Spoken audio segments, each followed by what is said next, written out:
All right. Everybody can see you. Hey everybody, welcome back to the start of Choombas Season 2, our Cyberpunk Red actual play series on Cyberpunk Uncensored. I won't go through the list of the many sponsors that we have that you should check out. All their details are below. But needless to say, they are every single one of them awesome. You can also find the details for the Discord and our Facebook communities, where you can get access to loads of other players and GMs to run games with, loads and loads of free resources to help with your own games, and just a generally friendly and helpful community. So it's very nice to have all my players back with us, and I will start out as always by warning for anyone who's unfamiliar with it that whilst we are nice people, the world that Cyberpunk takes place in is not always so nice. So we may touch on some less than fun themes, but we won't be doing anything too graphic or untoward on the stream, but we may reference to people who do terrible things. So if that sort of thing upsets you, we won't take any offense if you want to turn off. As I say, it's not going to be anything horrific happening on screen, but there will definitely be bad language, probably from me, and mentions of people who are less than perfect examples of humanity. So, with that said, that little warning out of the way, I think we should start by going around and introducing our players. So let's start with our solo. Tell us about who you are and who your character is.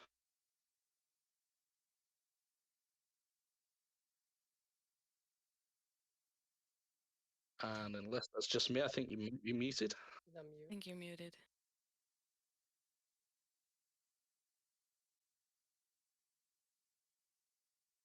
There we go. Hey. Not quick on the trigger. Hey, my name is Will, aka the Cyber Smiley. I run a website for Cyberpunk 2020 and Cyberpunk Red that has a bunch of utilities as well as some other things there. I also co-host a show called Tales from the Forlorn Dopes, which is with me and Wisdom, who is from Data Fortress 2020, which is another Cyberpunk 2020 site. We do every other Wednesday with that show. And I am playing Harabag, a solo from India who is trying to do right. Kind of. Cool. Thank you. And next up, our Nomad. Hey everybody, I am Chris the Graphite Dragon. I'm playing Dram. Dram is our nomad who just hopes the car survives. That's it for me. Okay, thank you. And then we have next up our media striker. Hi, I'm Ariel. Sorry. Hi, I'm Ariel. I'm playing Stryker, who's a media technician who wants to be a documentary and who is currently in a very rough place fame-wise. Like, you know, there's fame, there's infamy, there's... Anyway, moving on. Cool. Thank you. And next to her, we have our lovely exec, Valentina. Everyone, my name's Raven. I'll be playing your cutthroat exec, Valentina Lynx. Cool, thank you. And then everybody's favorite script kiddie, Hijack.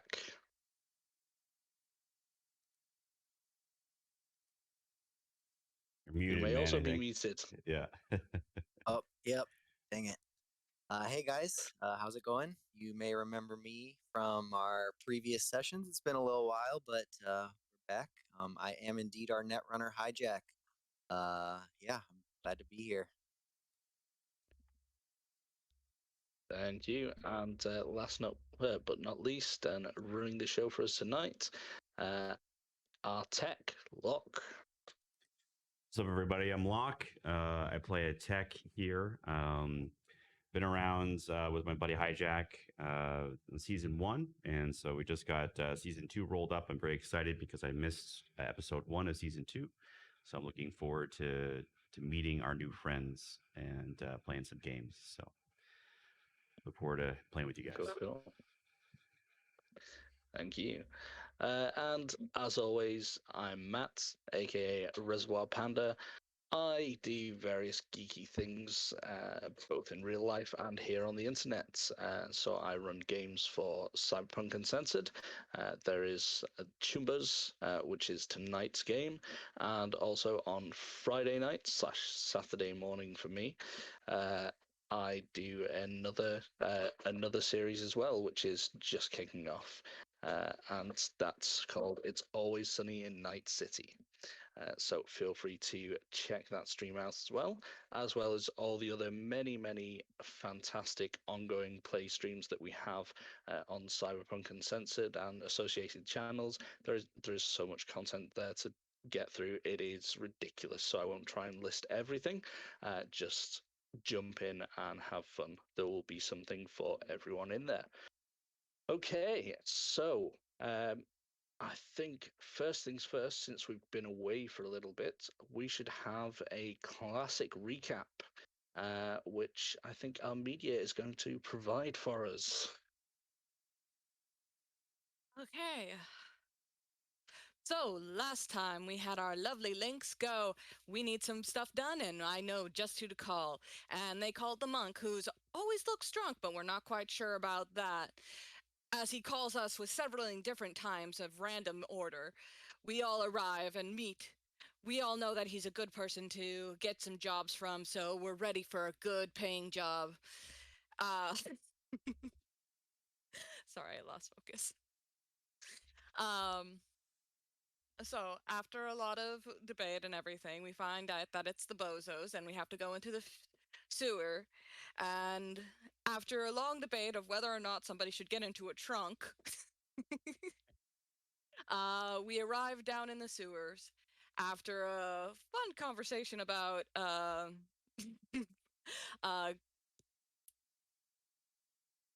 clown kinks. Sorry.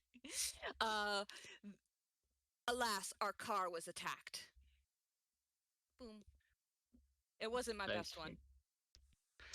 No, it's all good. Thank you very much for that. So yes, where we left off last time, the guys had just ventured into a sewer maintenance entrance, and were making their way through the vehicle accessible section of the main sewer line. I think under Little Europe, and had they just come into a section which appeared to have been uh, somewhat unexpectedly and illegally dammed off, cut off from the actual sewer system itself and cleaned out so that somebody could inhabit this section of the tunnels. And just as everybody was wondering about exactly what could be going on down here, they were rudely interrupted by a roughly 3.5 foot long piece of sharpened rebar being fired from a giant crossbow through the window of the car that they were driving in. And it's fortunately no one was injured. Nothing, no real important damage. It's just a car. Dram wants to kill me about now. As this buried itself right through the windshield and into the center console of the car, and that's where we left off. So, everybody, I don't think we'll go initiative just yet. I'm going to give you all a chance to give me some perception checks. Perception, is that the right skill?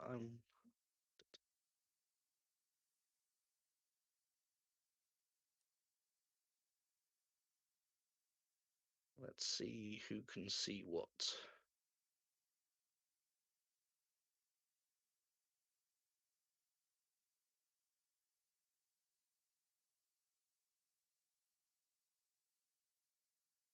Okay, this is a bit better than last time.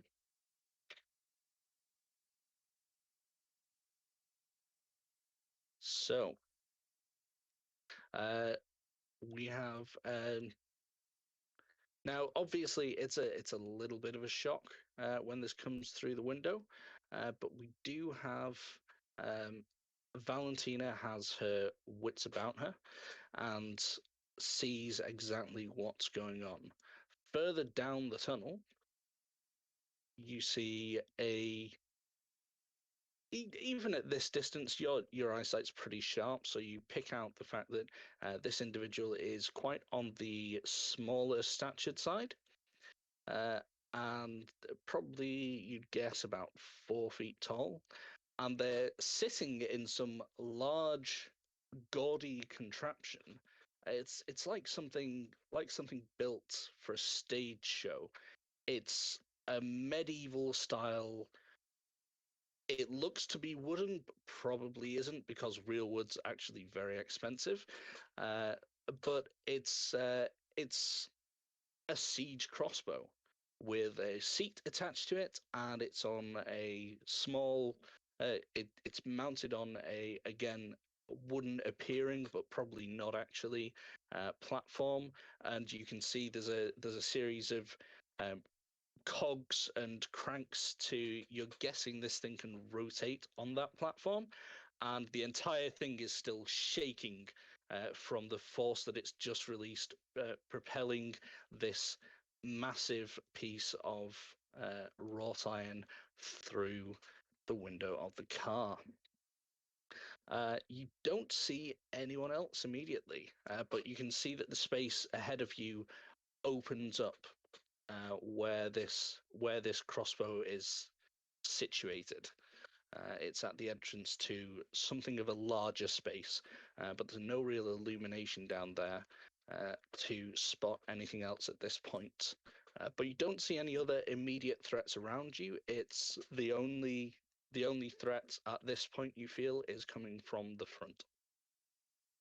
And you're talking maybe 70, 80 feet down ahead of you. So,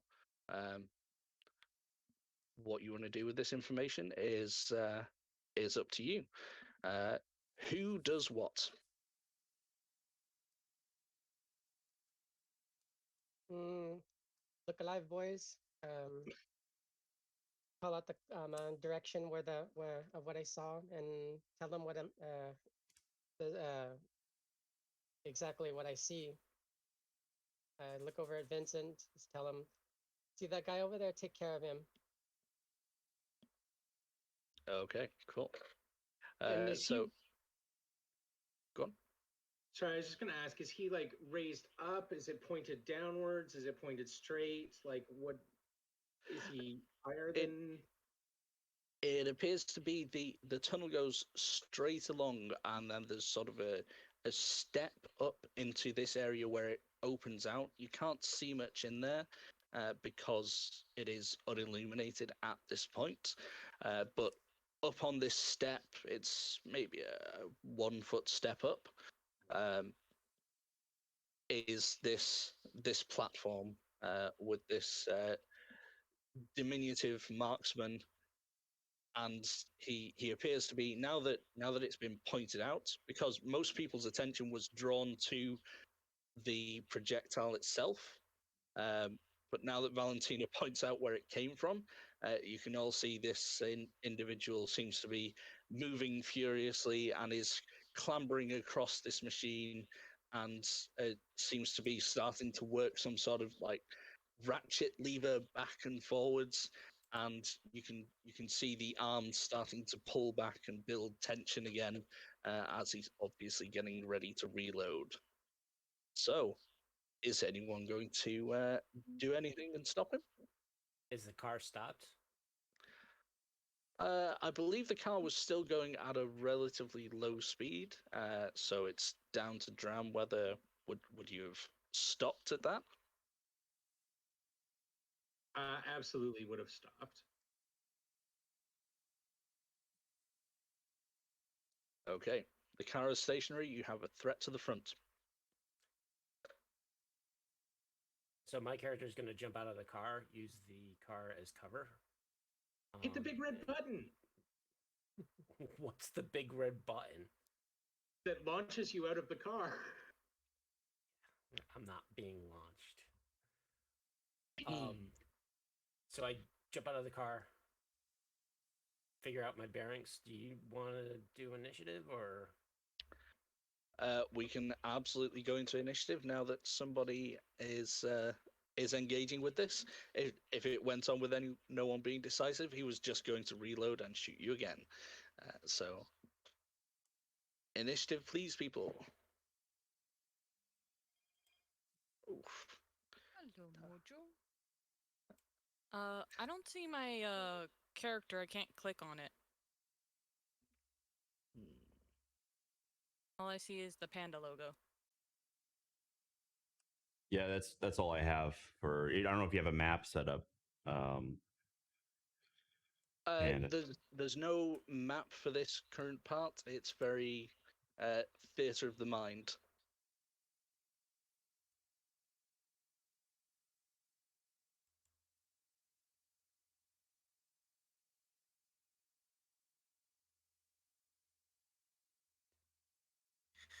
You are attempting to use a roll command looking for the value of a selected token, but no tokens are selected. Okay, so just drag your token onto the non-existent map and just have that clicked.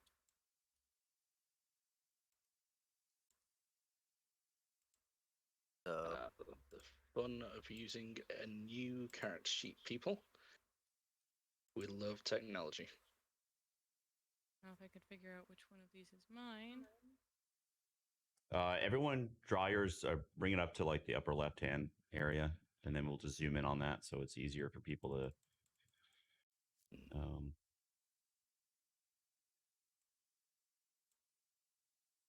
Yeah, I'm not seeing mine on there. you may have to. So I just went physically into check. I just went into the journal and dragged like the journal icon for my character onto the screen. That's what I did. Okay. That worked. Me just click. We got one person that's a couple people who are not up in the left hand corner yet. Okay, we got one person left, which is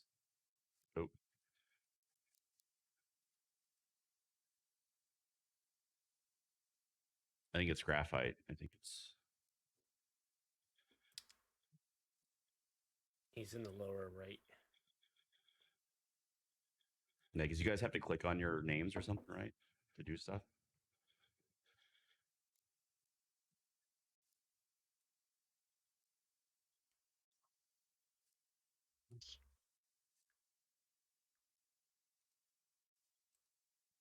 I think we all got our initiative in.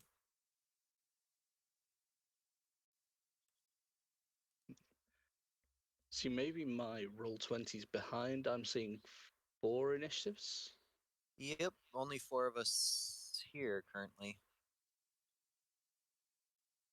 No, we should have Dram as well. A dram rolled. Oh yeah. Oh, It yeah. looks yeah. like Raven has it. Dram. Yeah, there we go. There we are. Okay. So, first up, your would-be crossbow assassin is going very, very slowly as he tries to struggle with this weird machine. So it looks like you're going to be well ahead of him. So starting up with our driver.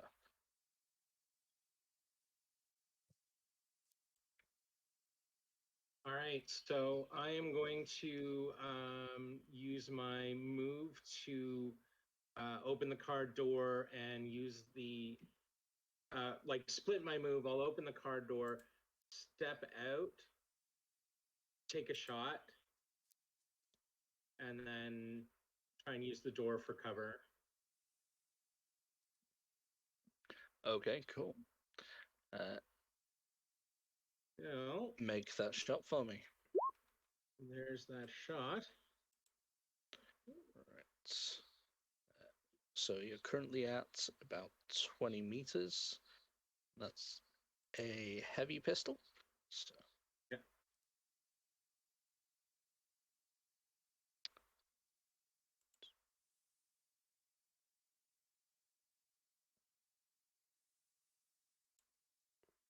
okay, so unfortunately, it comes up a bit. Your shot buries itself into the machine as he's scrabbling over it. That's okay. That makes me just as happy if I can destroy the machine. Yeah, cool. Right.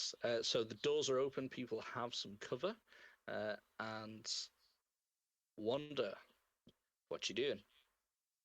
Okay, I'm gonna get out as well. And do you think he's close enough for a handgun, or is he out of range? A pistol can hit him at this range. You're looking at a 20 to hit at this range. I'm feeling kind of shooty, so I'm gonna put 2 luck on it and a handgun. Cool.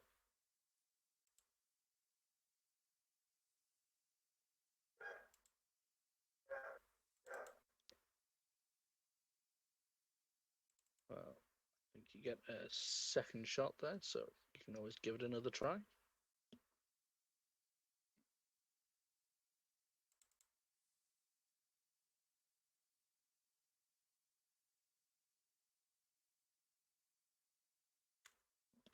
Boom. Show me some damage. Nice. Okay, that's under combat and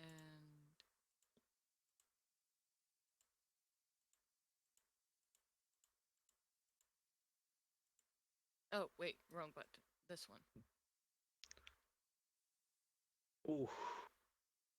Nice amount of damage. Unfortunately, it doesn't come to any sort of critical, but you squarely land a shot on this. This guy doesn't appear to be wearing much in the way of defensive clothing. You can see as he's scrabbling around, he's in some sort of. It looks like some sort of medieval sort of peasantry getup. It's very very weird, but it also doesn't seem to be very protective. So he takes that hard, buries into his thigh, and he almost falls off as he's scrambling across this machine. Okay, next up we have Harbag. Okay, so just a quick question on move. Is move 2 meters per move point, or is it 1 meter? It's 2 meters per move point. Okay. I'm gonna use my full movement to get closer to this guy, and then take my rate of fire with my heavy pistol on him. Cool, cool. What's your move? 6, so that's 12 meters. Yep. So you get to about 8 meters out. So that's a much more pistol-friendly range. That's the first shot. Want me to roll a second shot too? 1 lands. Yeah, go for it. 2 lands. Give me 2 lots of damage. Ooh, 1-6 there, and even that second shot. The first shot is another heavy one, and hits him in the flank, and he's obviously knocked back a bit by it. Even that second shot, which is more of a graze, still cuts through. What little protection he started with is already being eroded by these repeated gunshots. So he's looking in a bad way and seems to be reconsidering his life choices at a rapid rate. And that's my round. Cool. And next up is Valentina. And so me and Vincent both draw weapons, or both both pistols and work our way closer. Okay.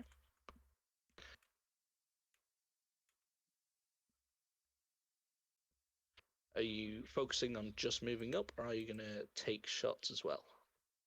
Just moving up, getting into a defensible position where we can take our shot, take a clean shot. Cool, cool. So better positioning there. Hijack. You.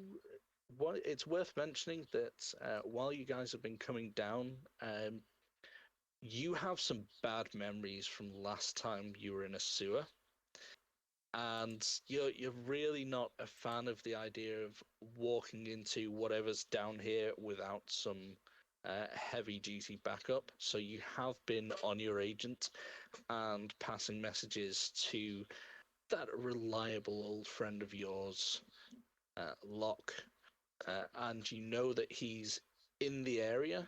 You've been guiding him to roughly where you are, but he's currently you've just directed him to a nearby entrance because he's not in a vehicle. So you have a map up and you're aware that he's coming from somewhere nearby to you. You're not exactly sure because you've lost your way a bit with being underground and not having any connection to you. You can't just use GPS, which would be your normal thing. But you know that he's somewhere in the area. So with that in mind, what do you want to do?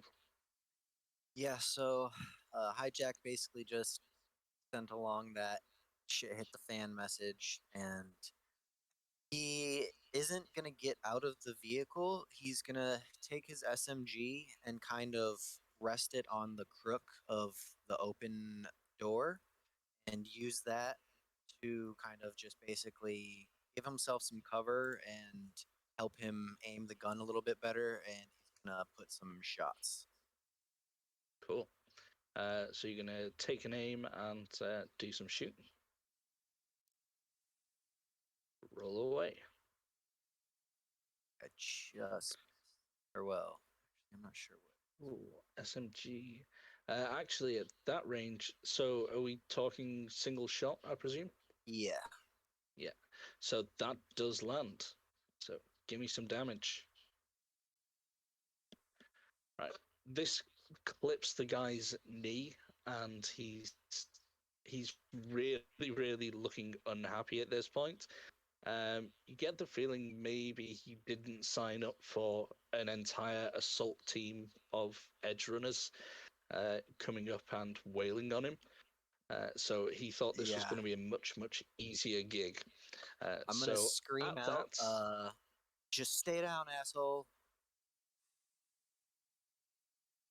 and he sort of does what you say, because at that, he then pushes himself sideways. He rolls off the contraption and starts to dart off back into the darkness, into the big open area behind him. Uh, and he's trying to get away. If anyone has any sort of uh, night vision, anything like that, Yeah. then you can still track him at this range. Anyone who doesn't have any kind of visual aids is gonna probably need to move up because he's getting lost in that darkness. And with that, I'm not gonna make everyone reroll initiative every round because I think that just takes up extra time. So we come back around to Dram. The assaulter of your car is getting away. Well, I'm gonna run to the contraption. I'm not sure how much of that movement that's going to take. Like, is that going to be both actions to get to sort of the control area of the contraption? Well, you're talking 20 meters away, so unless you've got a move of 10, then you're looking at two actions.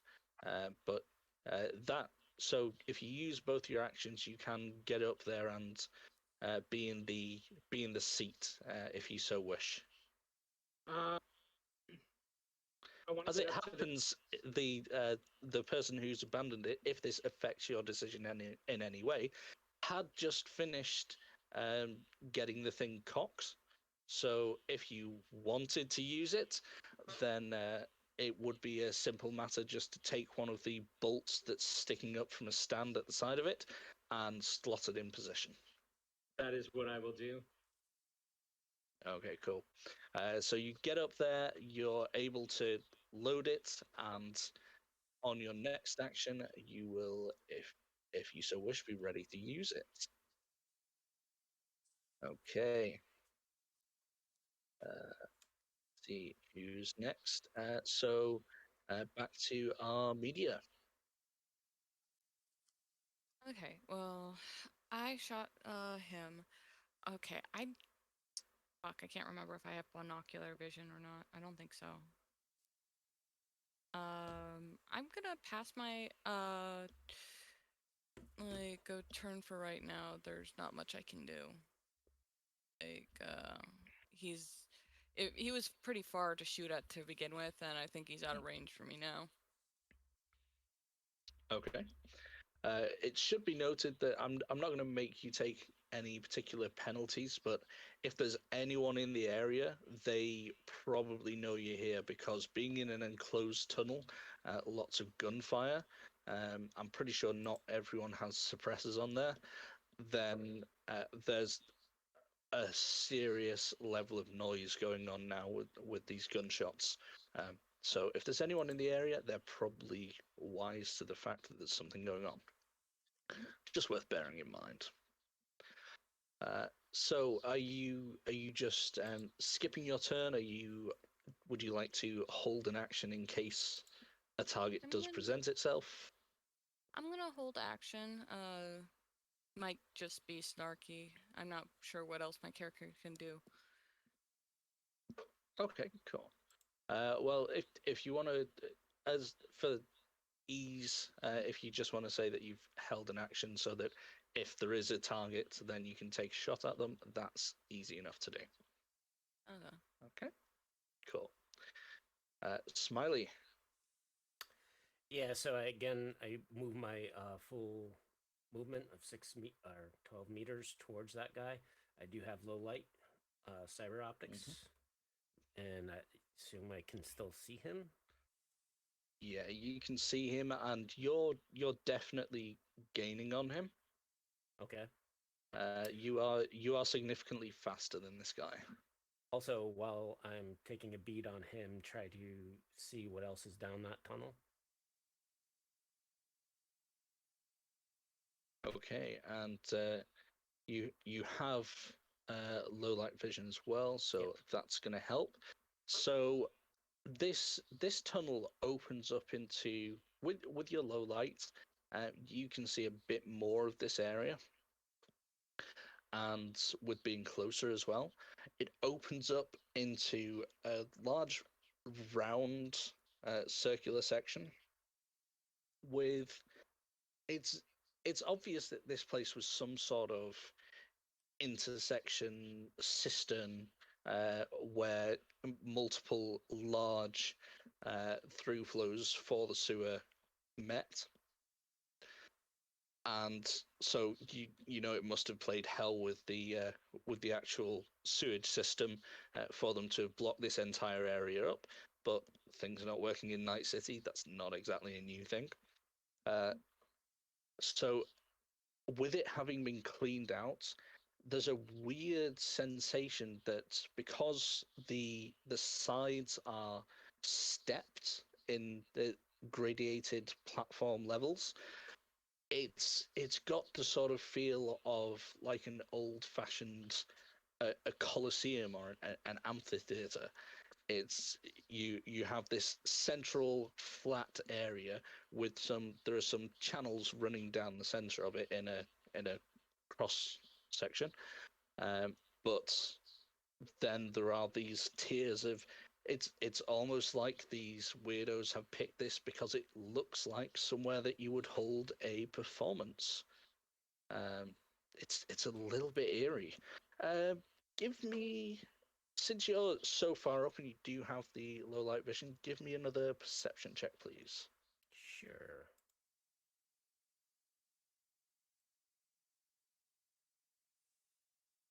Okay, you don't see anything specific, but you're starting to notice you're getting just out the corner of your eye. You're sure there is movement somewhere up around the ceiling level, which is with the drop here, it's probably about maybe 15 meters high. So it's a pretty sizable area that you've entered. But you're sure you're just catching movement out the corner of your eye. You can't pin it down at this point with the low light conditions and the fact that you're focusing on your fleeing target. Okay. Put another 2 bullets in the fleeing target. Go for it. Yeah, and now that you've drawn down on him a bit further, both of those are going to land. Oof. Oh man, get while it's a fleeing dwarf, then get the low damage rolls out of the way. So 2 bullets do strike him in the back, and he staggers a bit. And this guy is clearly he's going slower than he was. He's got to be on his last legs, but somehow they just don't manage to connect with anything vital. They're basically through and through. After the last round, shout back that there's a big area and movement ahead. Cool. Okay, and next up we have always going up to the initiative because I should have put the initiative tracker in before we rolled it. You can just Valentina. click the little stopwatch in that left-hand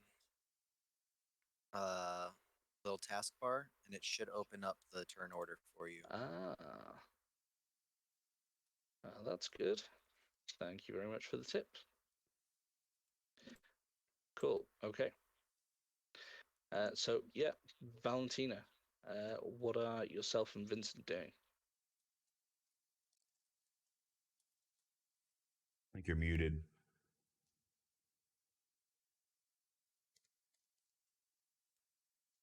I'll have him. I'll have Vincent back up Harabog and follow behind him, watching for any looking for any movement. Cool. And Hijack, you are now. You're still getting messages in from your now approaching buddy Locke, and you're getting a good feel for whereabouts roughly he is, and he's asking you for which direction he should come from. So essentially, he can either arrive at this point from, if you imagine it as compass points, and you guys are at the south, he can either come from he's currently approaching from the sort of northeast. So he can either come in from the north tunnel or the east tunnel. So directly across from you or off to your right. Which way do you direct him? I'm gonna. Can I take a look down both? I've got low light and IR as well, so I'm gonna see which looks like the best option. If you want to do that, that's going to take up your turn because you'll have Yeah, to that's fine. move up into the open area.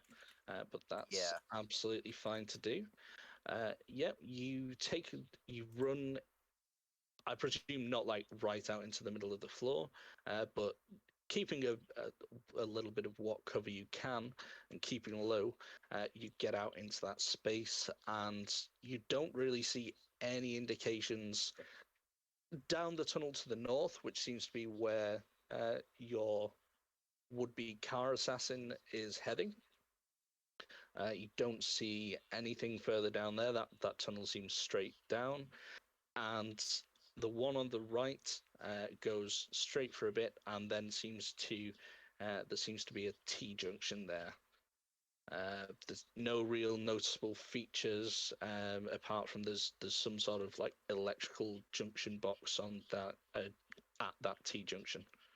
All right, I'm going to direct him to the north one, the north entrance, and let him know that there is somebody running out, like somebody's gonna be coming to him. Cool. He's heavily wounded. Feel free to do whatever you want about it. That's what you're telling me? Yeah. So that's where he directs you, and Locke. Now that you've been given directions to the area to narrow down, you were heading in, but if you wish to, you can arrive at the end of the next combat rounds and take your place in the initiative from that point. Okay. So your fleeing target, your former crossbowman, is staggering his way towards that north tunnel, and he seems to be accepting the fact that he thinks he's going to die any second. So he's given up directing all his energy into running, and now he just starts to yell and he shouts, "Intruders! They've got no tickets!" And that's what he does. He just continues moving. Top of the order, Dram. Well, I'm going to take aim with the contraption and try and hit him. Mm-hmm. Cool. So you're only going to get the one shot, but it is now fully loaded. So it's a very simple system. I'm not going to make you do any sort of roll to figure out how this works. There are two cranks, one for lateral movement and one for horizontal. One for vertical. So you swing the crossbow round, and then give me a. Ooh.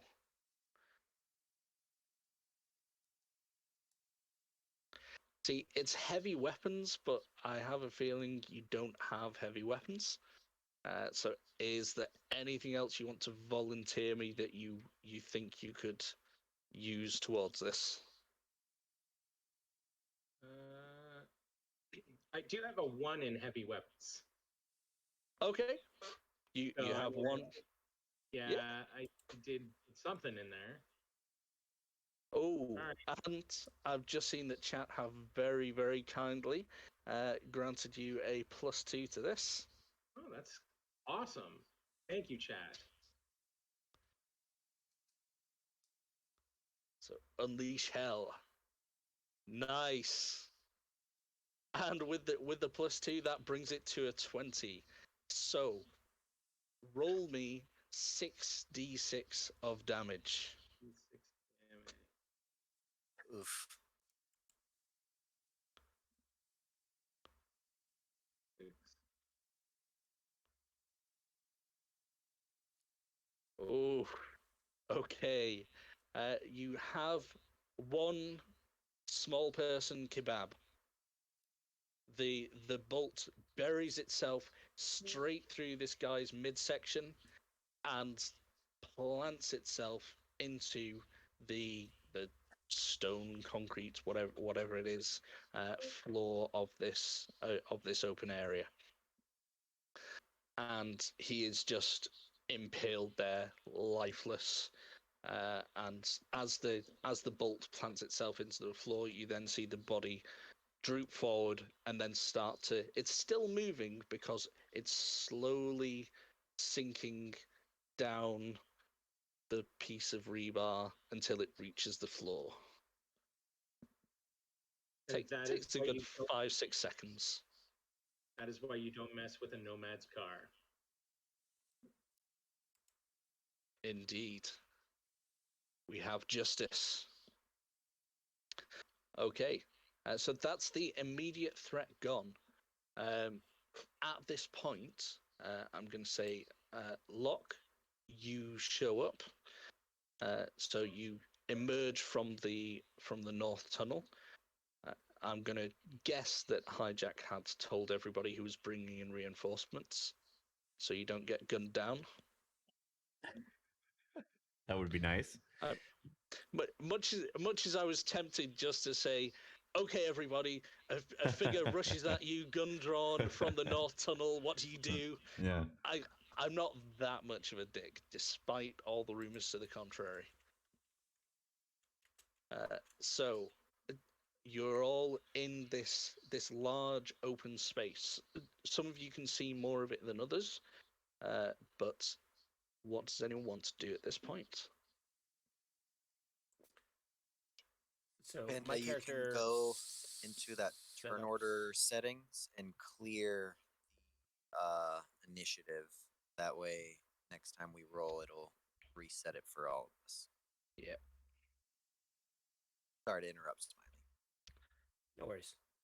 So my character is going to take up a position to watch whatever's happening down that tunnel where the big room is, as people collect themselves and do whatever they need to do. Cool.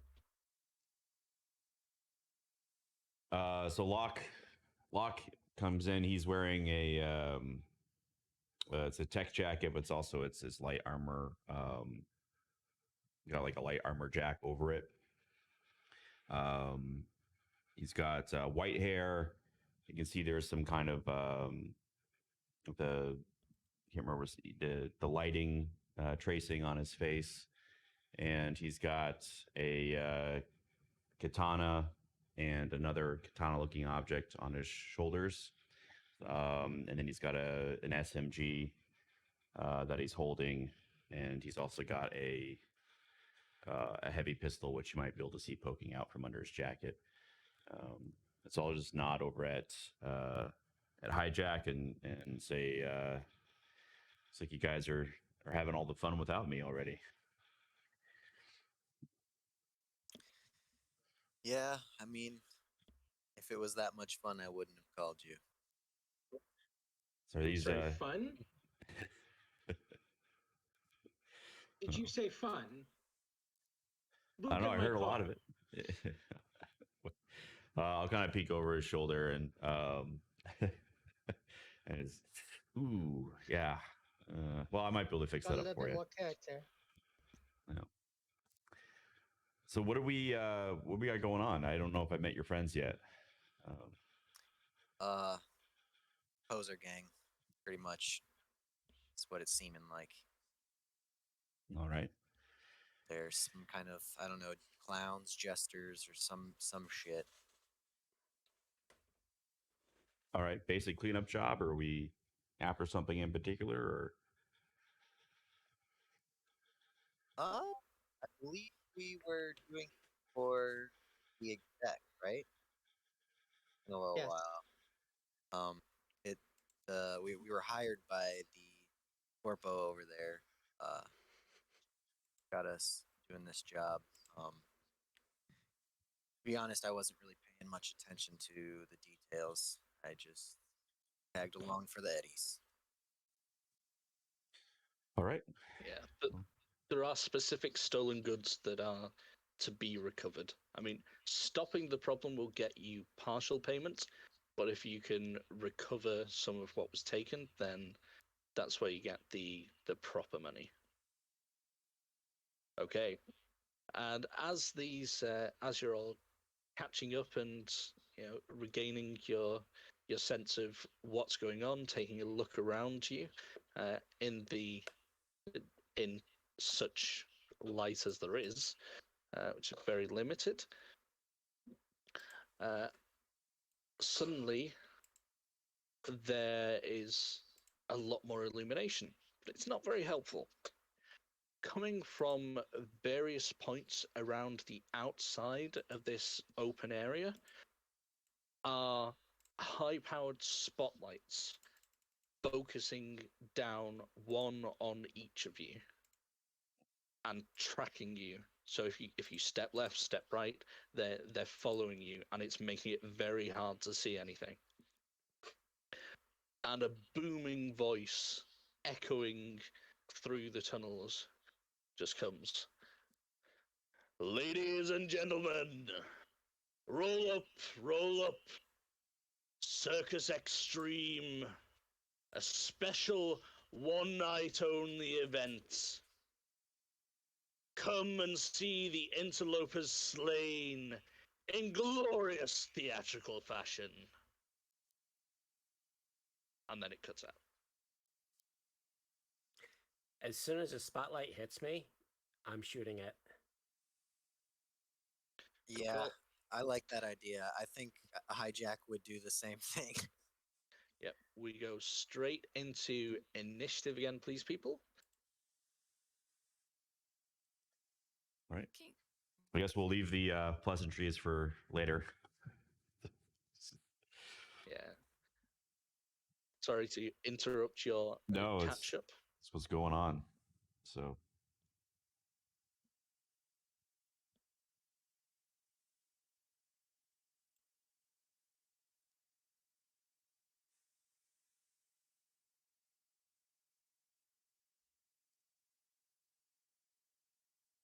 I'm looking for initiative on this sheet. It's under a Combat. combat. Okay.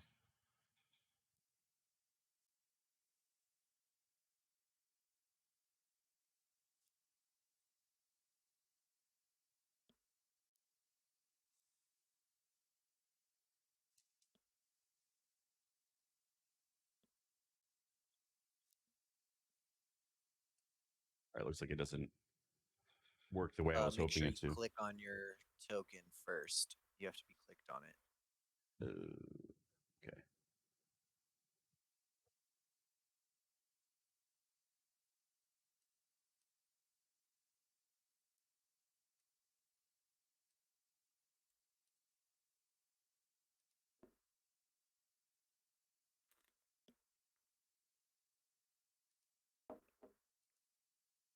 Yeah, so, and then now you can hit your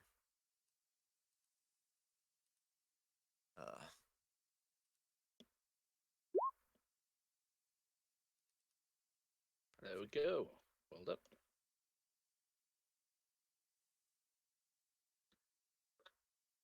Okay, so Dram again.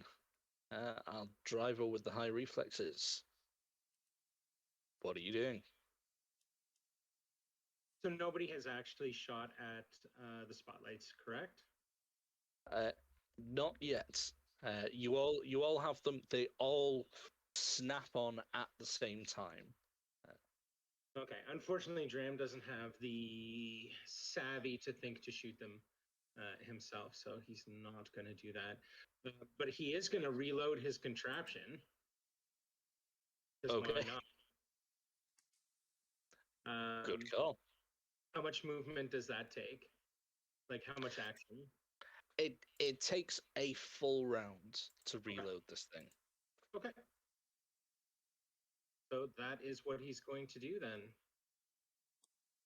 Okay, cool. And now our exec's bodyguard. Vincent's gonna shoot out the light. Okay. How strong are his self-preservation instincts? Would he go first for the light that's on you?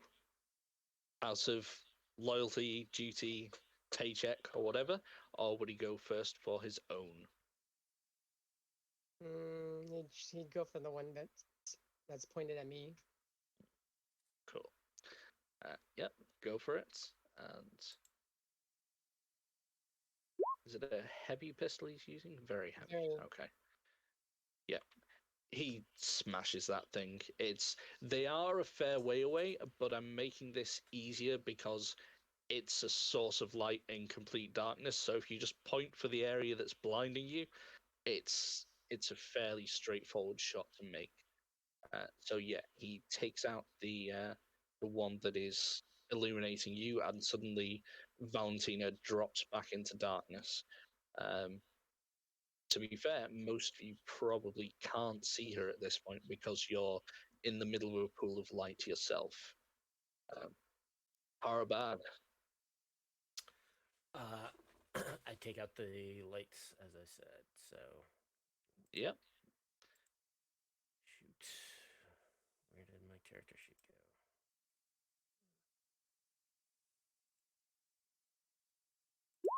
First shot. Second shot. Okay. So each of them is going to take out a light. So I'm presuming the first one is on the one that's on you. Yep. Okay. And who's the second one on?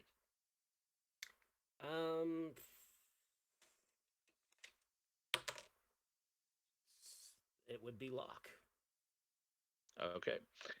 So you guys are. It's worth noting that that second shot, if you'd still been under the light, would have actually missed because while you're in that position, while you're shooting at anything that's in the darkness, I'm going to be giving you a -2 for the adverse lighting. So fortunately, low you light. took out your own light first. Yeah.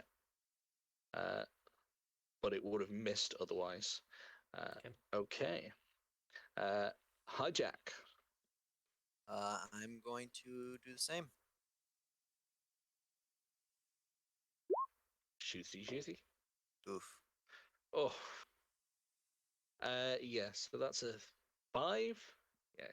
You take your SMG and you aim up there, but you've got like flashes in front of your eyes from trying to look directly into this this beaming stage bulb.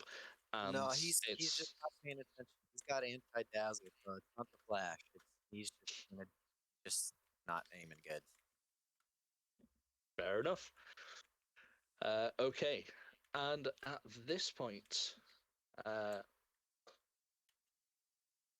give me some perception checks, please, everybody.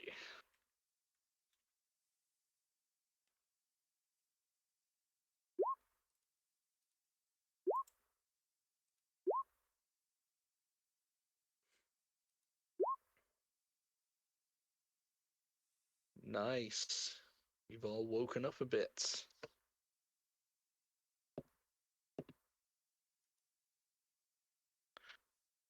Okay, so most of you hear you can hear the sound of very fast, it sounds like footsteps moving in your direction. Uh, in fact, Harbag and Valentina and Wanda, you can all pin down pretty much the exact. You're pretty sure there are 2 sets of footsteps, which is why they sound so fast, and you can tell the direction that they're coming in from the darkness. You can't see the source of them until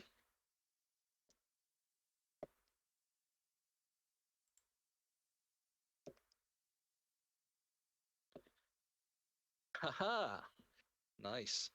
So Valentina and Harabag, you both,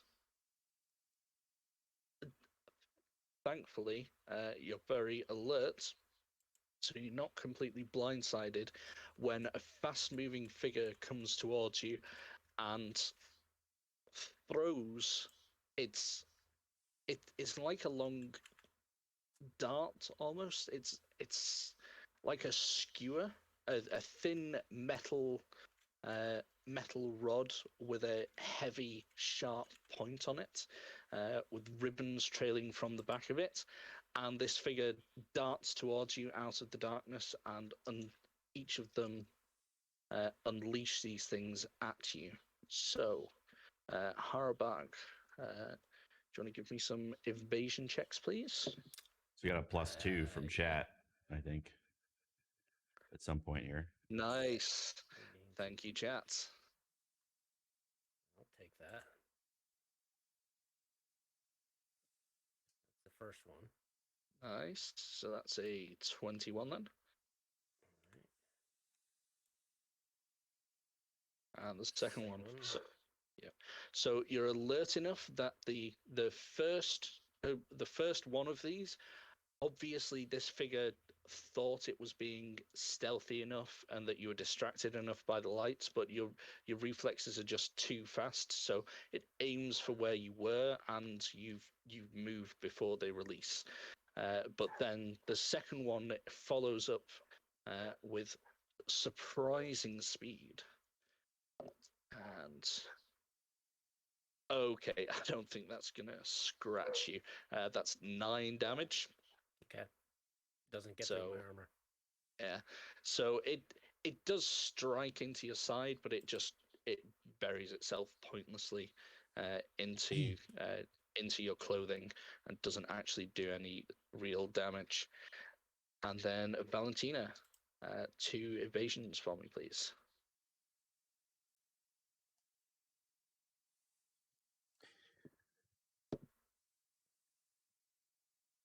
Nice. And in your case, you're the reverse. So the first one, although you heard the noise coming, you weren't quite prepared for it. So you don't quite manage to sidestep quick enough. And that's 13 points of damage. So obviously take off your armor first. So it does sink in a little. It's not like a mortal wound, but it sinks into your calf bit and is stuck out there. And that pain is a sharp enough reminder that you roll away quickly as the second one comes in, and it sails past you and off into the darkness, trailing these black and gold ribbons behind it. Okay, that's them. And next up we have Locke. There's definitely someone out there in that darkness. So I have smart goggles with the the low light, infrared, and UV. Mhm. So do I see someone out in front of me? He shot the light that was pointing at me, right? Yeah, you've no longer got a light on you, so you can see these 2 very quick-moving figures, covered in whatever they're wearing is sort of skin tight and head to foot covering them. From what you can make out, you can tell they're both very lithe, human looking. One appears to be a female silhouette, one male, and they're each carrying a few of these thin, elegant darts that they've just launched at your comrades. Okay. You can quite easily make them out. How far away are they? You have one of them is on the other side of the group to you, so it's probably round about 16, 18 meters from you. The other one is more in the 6-meter range. It's just almost run past you. Okay. And what is he wearing for equipment? You can't really tell. He's wearing an outfit of some sort, but it appears entirely. It's like a completely skin tight. It could almost be painted on what he's wearing. So there is no obvious room for pockets or other gear. It's literally these. There's some sort of strapping going across their chests and over their back, and it's like a quiver from which they're pulling these darts. Okay. I guess I would run up and take out my Kendachi and give him a slice. Go for it. So let's see. And it appears you have a +2 from chat. Nice. Chat are being very kind to you guys today. I'll have to find a way to balance that out. Okay, let's see if this works. Just didn't show up. Then I'm trying to use a tablet to do all my rolls, but it doesn't like this the setup the clicking thing. So let me just redo it here. Oops.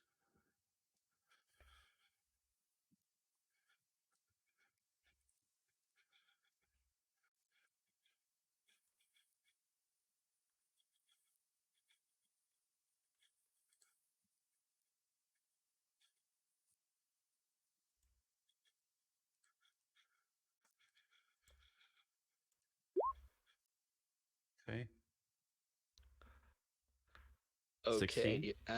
Un- Unfortunately, even with the +2 from chat, you just you think you're going to connect with this shape in front of you, and at the very last second, he doesn't even slow down in his run.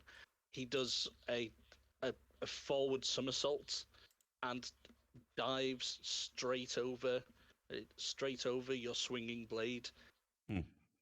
hits the ground, and comes up. He's not even broken stride. Okay. You were that close to hitting him. Okay. Well, that'll be my action. Okay, cool. And then Striker. Um, line of sight. Yeah, it's a little bit more difficult at the minute because you have the light on you still, I think. Okay, I'm gonna use my handgun and shoot at the light. Okay, cool. Unfortunately, the first shot does miss, but you have a second one. I think it's a heavy pistol, isn't it? Yeah. Yeah. So you still have a second shot. Yeah, that one takes out the light that's on you. So Okay, and you are- I'm gonna move like to a wall or something. You know, so I'm not like directly where they saw I was. yeah. So you dash off towards the side of the area. Cool. Yes. Recording all this for good angles. Hmm. And Valentina.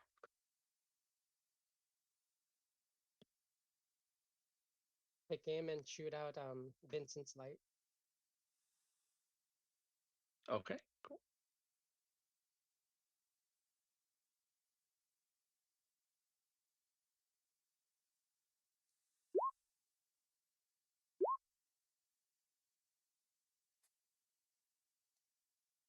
Right. That 14, because you've got the because you've not got the light on you anymore, that will actually hit and take out Vincent's light. So that second shot, I presume you could have aimed at one of the people that are currently harassing you. Okay. Unfortunately, it goes wide. These people are dodgy little shitheads.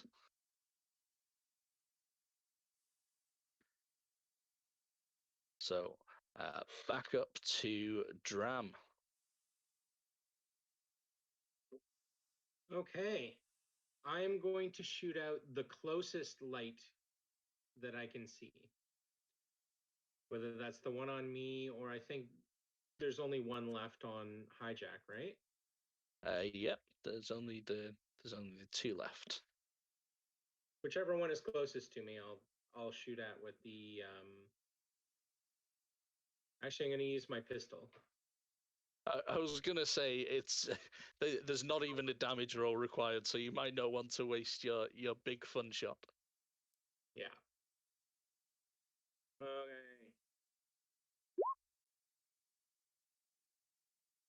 Yeah, you draw your heavy pistol and you don't even have to think about it. You snap off a shot and take out the light on you. You still have a remaining shot as well, if you wanted to go for the other light or if you wanted to pick out one of the targets. I That was rolled two. both. Oh, right, sorry. Yeah, they came up at the same time for me. Yeah, so they both at the lights. Okay. Yep. All the lights are now out on you guys, so none of you have any negatives to your actions when trying to shoot these guys. They're running around, but now you all have a fairly good bead on them, even though it's quite dark. The fact that they're moving at such speed rather than being stealthy about anything means that they're quite easy enough to keep track of. Okay, and what's Vincent doing? He's gonna try to pick out one of the people running around the dark. Okie dokie. Give me those rolls.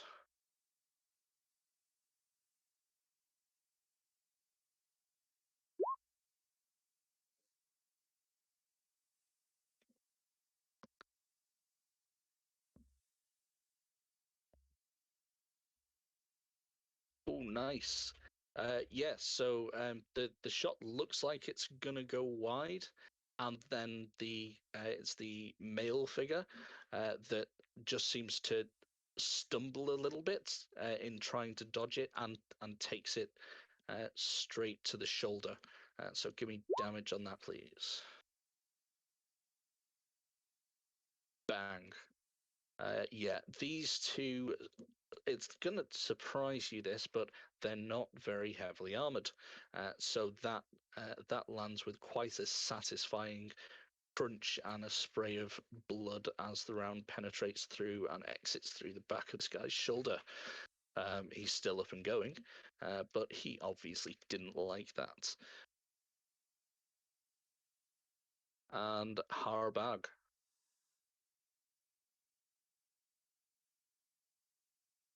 You did. Try to close in on one of the assailants and try to put 2 bullets in them.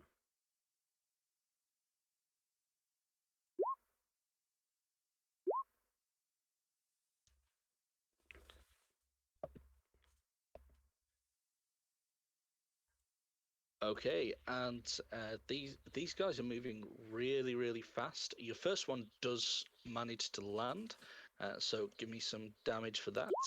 The second one, not so much, unfortunately. Wow. Okay. That's it for my turn. Was that the? I think that's an attack roll that you've done, that third one, rather than the damage roll. Right. Hold on. Sorry. There you go. Very nice. Yeah, so another equally, you hit in exactly the opposite shoulder to where Vincent just sank one into this same guy, and he's getting battered around a little bit now. He's not necessarily, he's built for speed rather than for soaking up damage. Alrighty. So, approaching from the darkness, there's no perception checks needed for this, because this person is not nearly as stealthy as the two you're currently facing off against. There are some significantly heavier footsteps. This is like a living battering ram approaching, and a figure emerges from the darkness, who I think most of you have actually seen before. You remember back to when you viewed the security footage from that junction where the truck was hijacked. Well, you saw this rather large figure,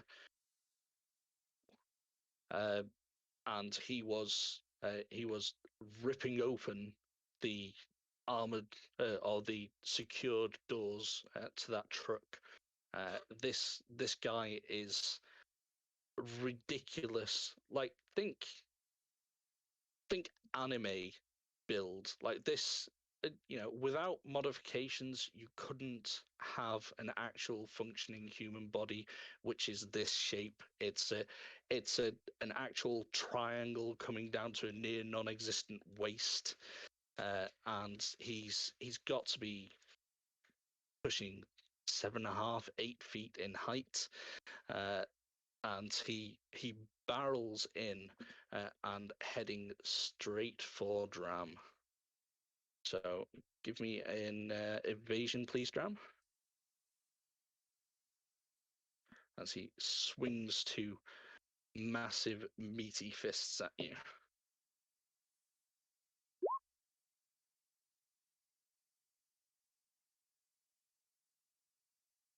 And the second one, please.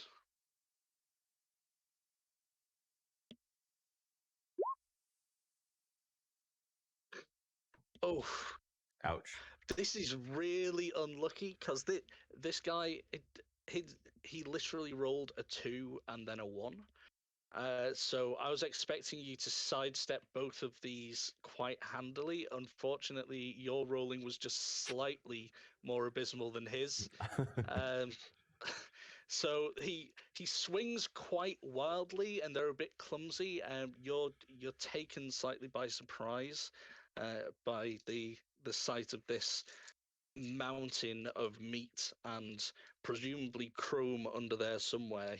While he appears externally to be natural, there's no way that form can actually be entirely biological. Oof. So he lands 1 blow on you, and that's 19 points of damage, and that ignores half your armor.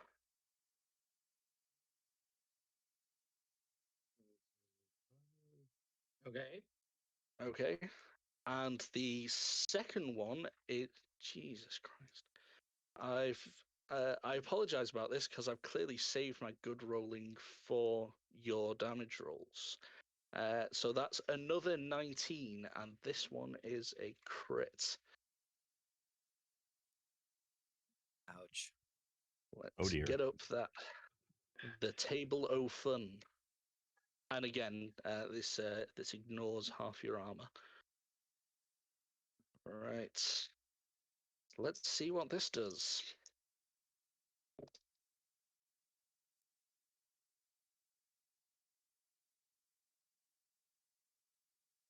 Okay, so the first shot comes in and it's straight to the side of your torso and it ripples through. You can feel ribs crunching and there is unnatural force behind this.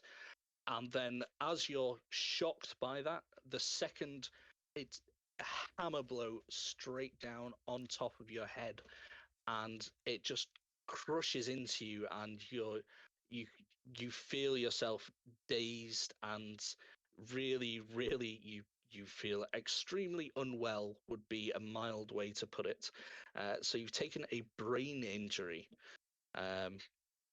So that gives you a -2 to all your actions until it gets fixed, and that can't be field fixed. That's a surgery job.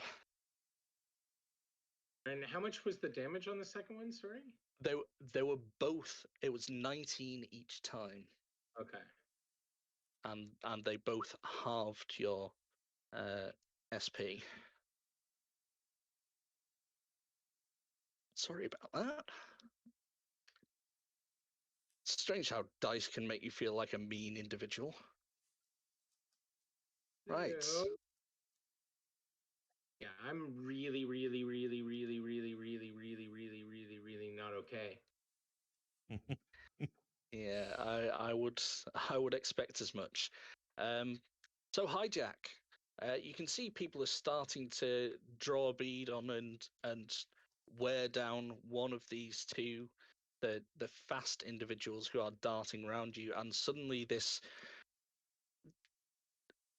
lycra trunk wearing behemoth has charged out of the darkness, borne down on Dram, and just smacked him around with, like an aggressive child with a toy. What do you want to do? Um, am I still hidden, like using the car door as cover right now? Did I move from my position, or am I still? I sort of took as read that you'd all gone into the open area. In Okay, fact, I I think assumed. you specified you did because you were going to look down the tunnels. So unless you went back there, which you had time if you want to say that you did. No. That is a-okay. So he is going to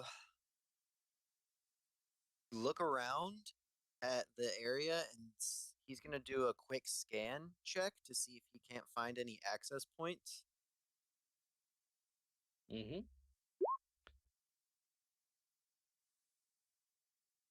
Okay. So scan does reveal there is an access point. It's actually, as it happens, just down the. You saw there was an electrical junction box down the right-hand tunnel, and it appears there must be some sort of control node, or there must be some sort of access point down there as well, because it's in the same location. Okay. Then he's going to try to make his way over to it, as stealthily as possible. Yeah, cool. I I don't need a stealth roll from you to do that, because you're currently in the darkness, and there are people who are actively engaging with gunplay and swords and so on. So you can start making your way down there, and basically next turn, if you wish to, you can get within range to then interface next turn. Sounds good. Okay. And after hijack, we have our two Thanks, little honey. Be right back. little Speedy Gonzalez efforts. So, oh dear. Well, hijack has just left and is about to take some darts. So we'll leave his until he gets back, hopefully. But in the meantime, Locke, the one that you swung at and unfortunately failed to connect, has turned round and has taken a couple of rounds now, but turns around and is running backwards whilst throwing at you. So do you want to give me a couple of evasion checks? Yeah. How many? 2. Ooh, critical failure. One of those.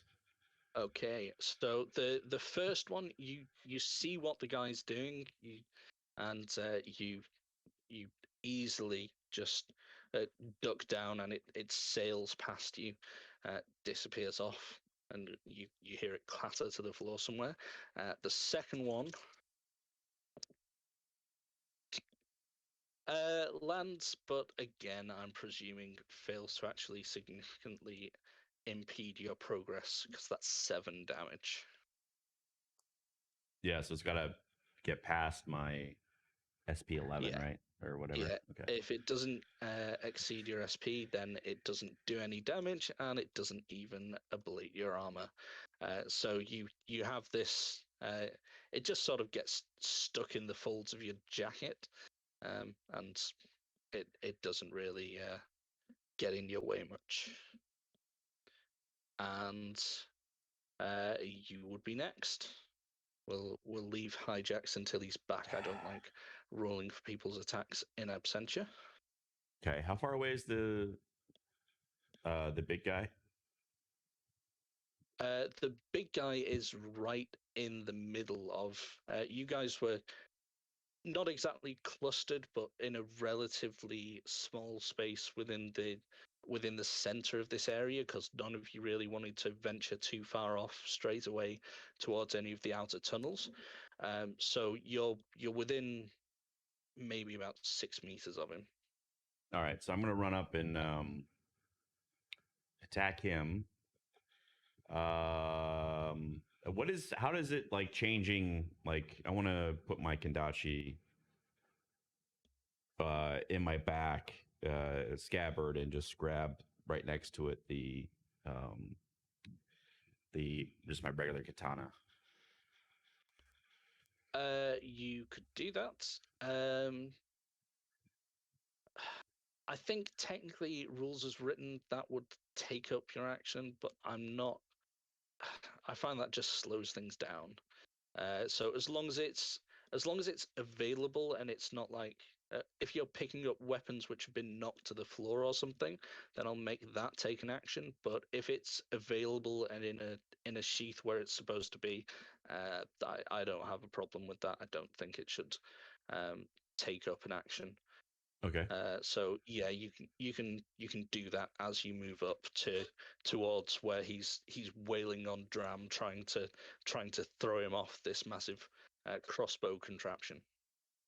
So I'll just go ahead and take a couple swipes with my katana, and let's see, let's pull that up here. Yeah, and the first one has a +2 to it. Oh, thank you, chat. Robert's really blowing it up tonight. Appreciate it, Robert. Thanks, man. All right, combat. And because I am a kind and loving god, your second one gets a +2 as well. Ooh.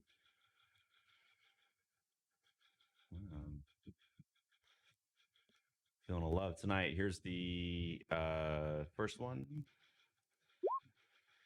And so that would be a 23. The second one would be a 18. Yeah, you have a significantly easier time. It's not necessarily whether or not you're faster, but this guy's definitely slower than your previous targets. So both strikes land. Give me some damage rolls.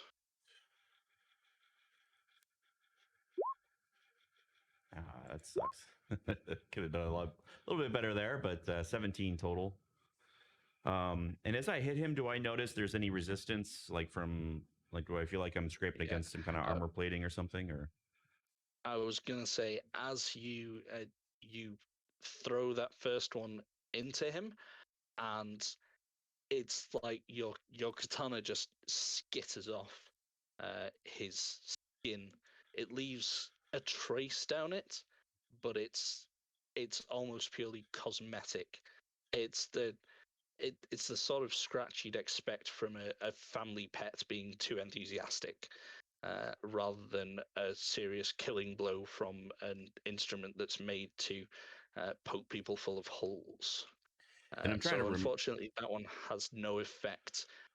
The second one does slightly pierce through, but again, there is far more resistance than you'd expect from just skin and meat. Yeah, I'm trying to remember that the armor value is halved, right, with melee stuff attacks. Mm-hmm. Okay. Yeah, good point actually. So there is a little bit of give in that first one. Okay. And then the second one is a slightly better hit. But it's not as easy as you're expecting just to plunge it into a person. Mm-hmm. There's something going on there. And Hijack, since you're back with us, give me 2 evasion checks, please. You got it. As some darts flew out of the darkness at you while you were running down that tunnel. 15 and a 16. Unfortunately, they are surprisingly accurate with these archaic weapons, and 2 thud into your back. It's probably because you're not looking to dodge properly. You're heading down that tunnel, so they're coming from behind. And the first one lands quite resoundingly. So that's 15 damage, and we need the critical table again. This is going so well for our first game back. Okay.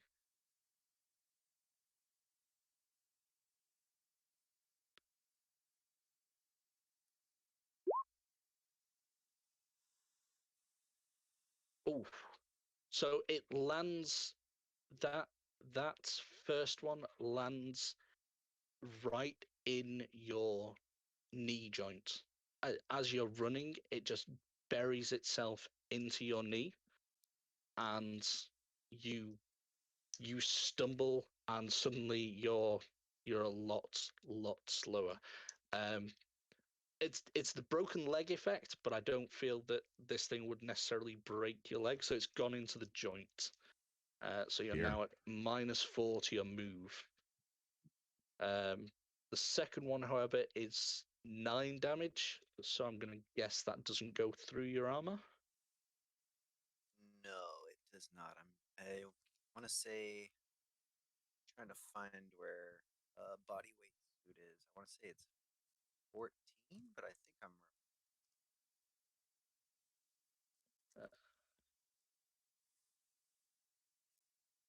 Usually, most armor, if it doesn't impede your movement or anything, is normally topping out at 11. Okay, actually, yeah, that sounds a little bit more correct. Yeah, so you'd be on 10 with that first shot, having ablated it, but it's still not enough to get through. So yeah, you take relatively little damage, but you're now at And my move -4 to your is movement. -4. Okay, shit. My move is I'm basically crawling. Yeah. Body Let's weight hope is 11. someone's got some medical skill. Yeah. So hopefully someone will be able to help you out with that in a bit. Okay. And Striker, there is mayhem erupting around you. There are weird people in strange outfits harassing your friends. I'm gonna shoot at the anime guy, who's I think he was stepping on Herog. I'm mangling your name. I'm sorry. He's currently trying to yank Dram off his position atop the massive crossbow. So yeah.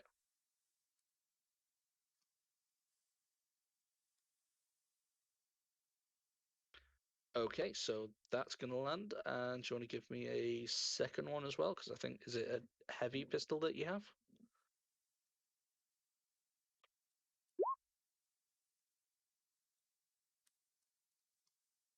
Okay, unfortunately, that one falls just short.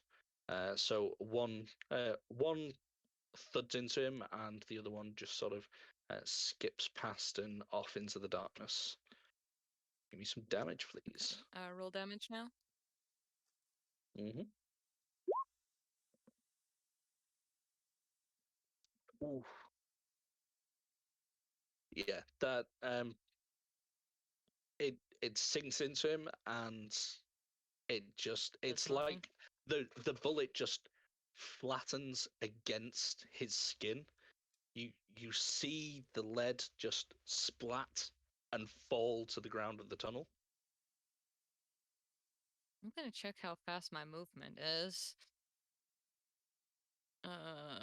Because he's still over the body, right? He's still over by Dram. Dram isn't down, but he's seriously hurting. Okay, He is not a happy bunny. what should I roll to do it as distraction to get his attention towards me? Like, so, like, the other guy doesn't die. Hey, Do I just, pick a skill. If you want to enrage the brute and, you know, make yourself his target, go for it. Tell me what you want to do or say and what skill you'd like to use, and I'm more than happy to go with that. I like creative skill use. okay, I'm going to use deduction and tell him about how much of a failure he is. Nice. Oof. Oh, critical hit right to the psychology. Yeah. This guy is his head turns as you mock him, and you're shouting about how his mother was right and he's never going to amount to anything, and why isn't he as successful as his siblings? Why doesn't he have a proper job? And Did your father think, oh, wait, you've never met him? exactly. So Just yeah, you really mean shit. you wail on his psyche, and the head just turns, and there's a look of pure hatred. Yeah, you know where this guy's coming next. Dram, you I'm may have so just had dead. you may have just had your ass rescued. If the media survives, you might want to thank her for it later. Okay, Valentina.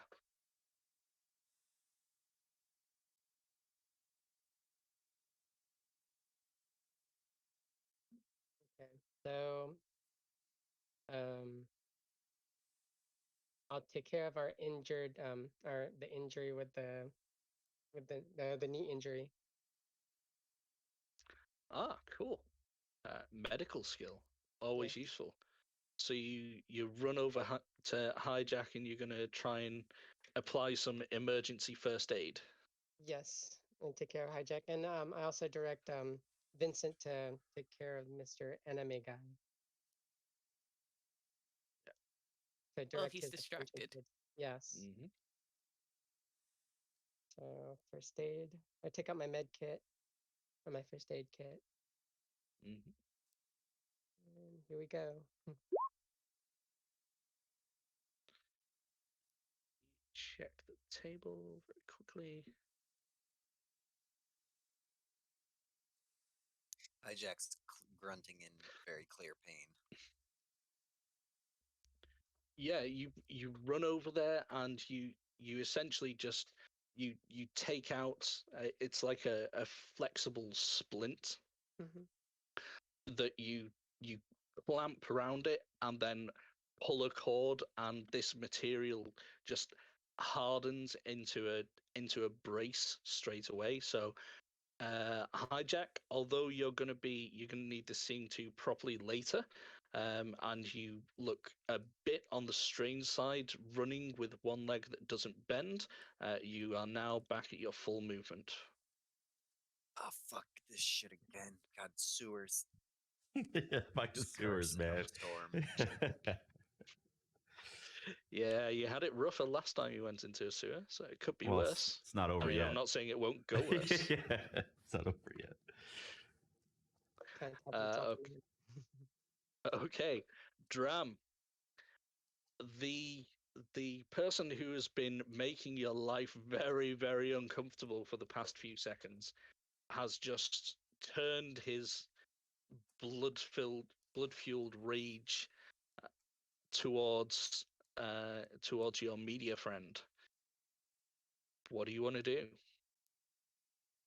Well, I'm going to look at him with the red haze that is over my eyes at this point. And I mean, I'm going to put my pistol against his chest and shoot it. Okay. Since we're like, if he was just right there, right? So I should be in the first range penalty, right? Oh yeah, he's right next to you.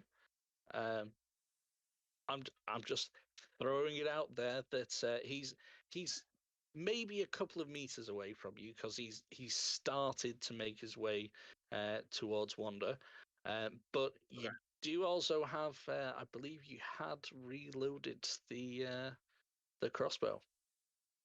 Just saying. But well, I guess sort of from my mind's eye, it sounded like he was sort of on top of it with me. But if that's not the case, Yeah. then I absolutely would use the. Sorry, I sort of missaw Yeah. what was happening there. No, if No, I no. can, like if he's shootable with the heavy weapon, I'm gonna try it at least. Yeah, that's it. From a narrative standpoint, yeah, he was on top of you, but he hadn't done a grapple or anything, and now he's had his attention drawn away. So now Okay. might be the perfect time. All right, let's try it.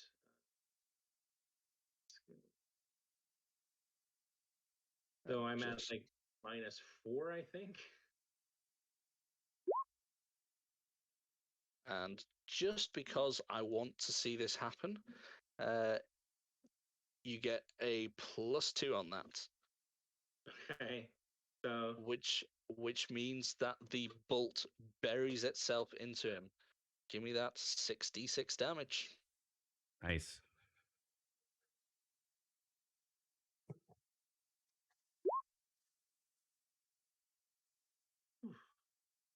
Nice. 27. And whereabouts does this land? There are 2 6s in there.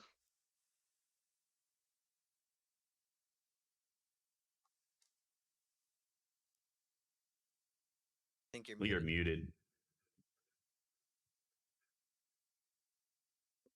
honestly, it would have just been body, just straight through the center mass. Yeah. So roll me the 2d6 for the critical injury.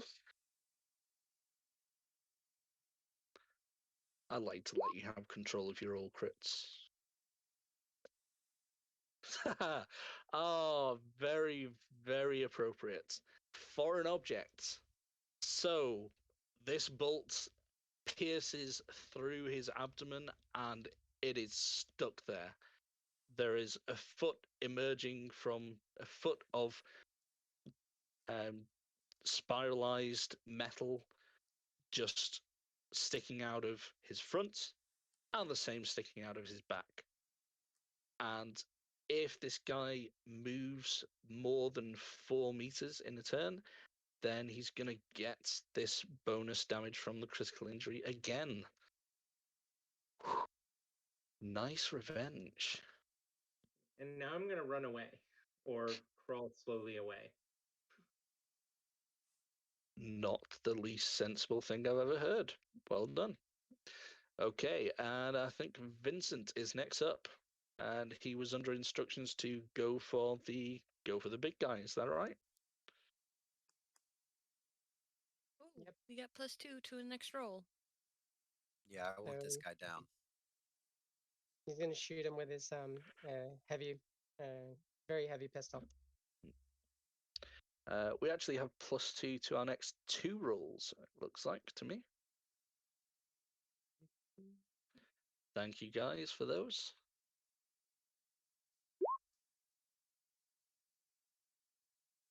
Nice. And do you want to roll the other? Oh no, it's very heavy, sorry. So just give me some damage. Cool.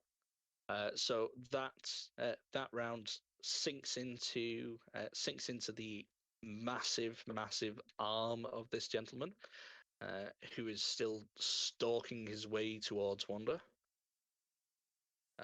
with a large piece of iron stuck through him. And next up is Harbag. The tables are turning. So we still have 2 fast guys running around? We do. Everyone Okay. seems to have forgotten about them because this guy was wrecking their shit, but Yeah. they are still out there. I am going to try to get some shots on them. So first thing I do is use the last bullet within my heavy pistol and take out my stunner and use a shot from that. My stun gun. Okay. So heavy pistol. And I got a +2 to that, so that's a 20.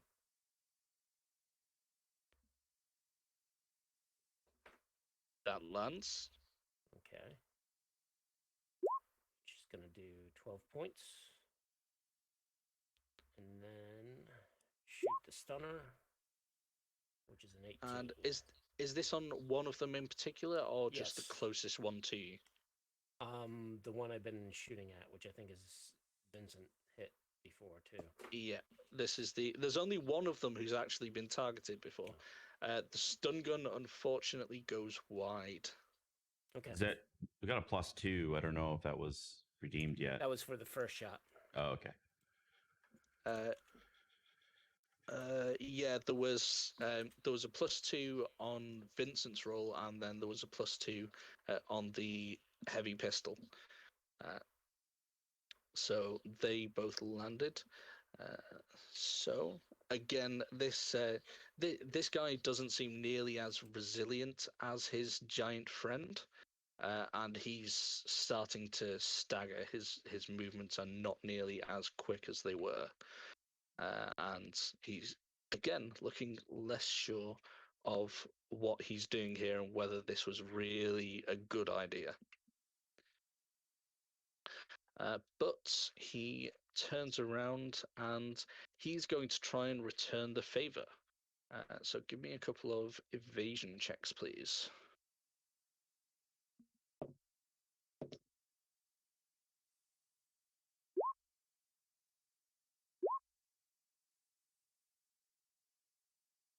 Okay, first one you'd easily avoid with practice precision.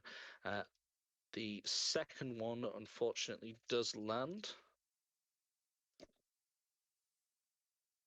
But at 8 points, I think is again just going to become entangled in your clothing and not actually hinder you in any way.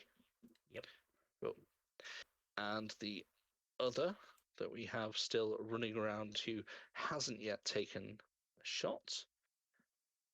Okay, she homes in on, she sees that Valentina has just expertly fixed up the Netrunner's former crippling injury and decides she's going to put a stop to your antics.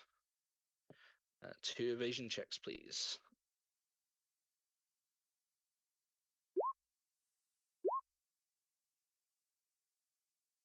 Nice.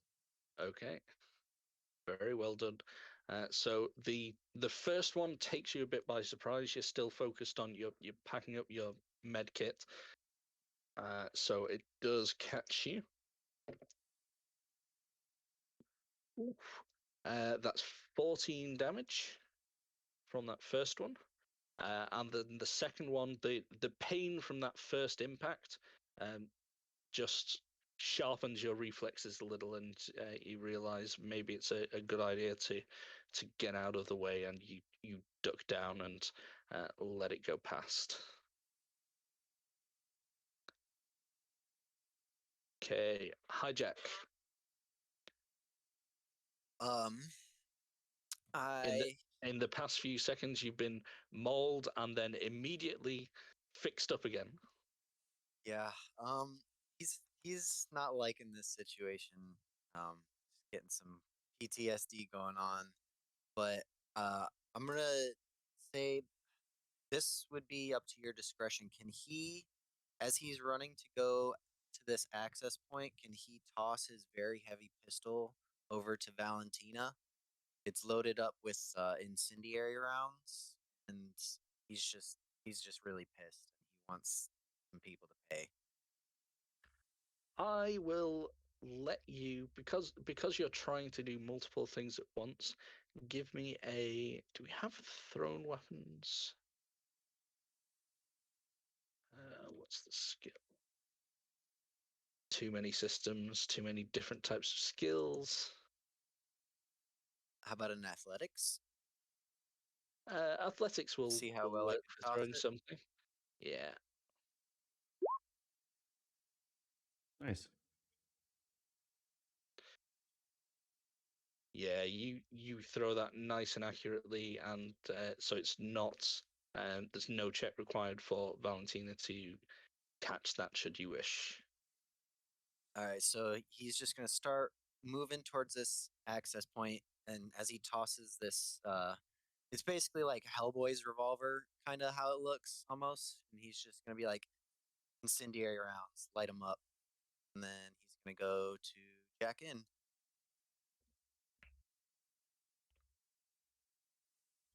Okay. So you just go and connect straight away. Yep, and then he's gonna use his round of actions to basically load up all his booster programs before he does anything. Cool, cool. Right. And after hijack, we have our lumbering friend who, even with this massive bolt through his stomach, doesn't stop. So he self-inflicts some more damage. on his way. He's determined to get to Wanda. I have successfully pissed him off. Oh yeah, you have. In fact, you know what? I'm going to actually give him a negative modifier because of how reckless he is. He's not putting any proper thought into these strikes. So they're basically what it's going to mean is that if he hits you, they're going to count as brawling attacks rather than martial arts because he's not using the proper training that he has. He's just trying to pound you into the dirt. So give me some evasion checks, please. I'm gonna die. Evasion is there. Yep. 2 of them, please. Oh, let me do a +2 on this here. Ooh, nice. Okay, so his first swing just goes absolutely wild. It doesn't even come close to connecting. The second one, unfortunately, does land.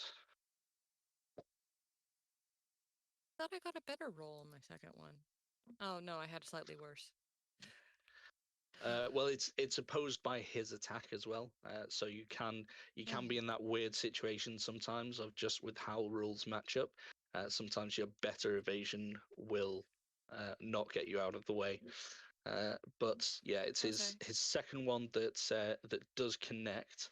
So that's 15 points of damage, but you get your armor in front of that as a normal because he's seeing red right now. He's not got the control to be using martial arts techniques and avoiding your armor. Okay, so 15 minus my armor? Yep. Okay, I'm just trying to find where my armor is. Gun, armor. So my armor's 11, so that's 5 points. So you take 4 points of damage, and because it's not a martial arts attack, I don't think that obliques your armor either. So your armor stays at 11. Okay. Making him angry was a really good tactic. Oh. Is it reduced by Now half? you Though? call that a hit? I've had grannies that can do more Viper than you. Yeah, keep it going. That's a good strategy for survival. Oh, well, I'm not trying to survive. I'm trying to make a good show. Fair enough. Commitment. I admire it. Locke.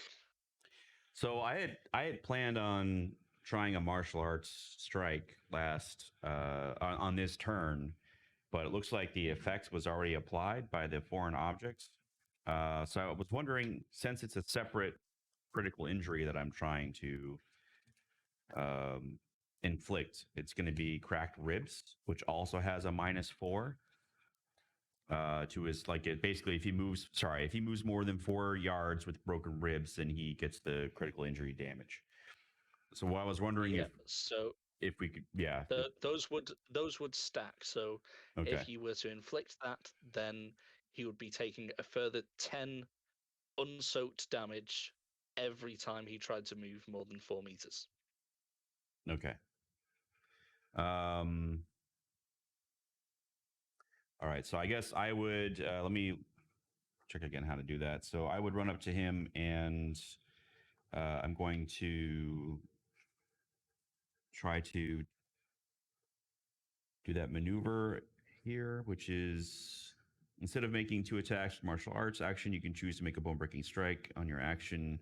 To use martial arts special move resolution against a single target in melee range. If you're hit, your target suffers broken ribs, critical injury, in addition to your martial arts attack damage. It says if they have this critical injury, they don't suffer another one, but he doesn't have this one. He has the foreign object. A different injury. Okay. Yep.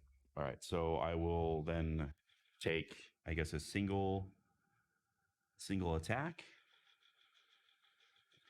Martial arts.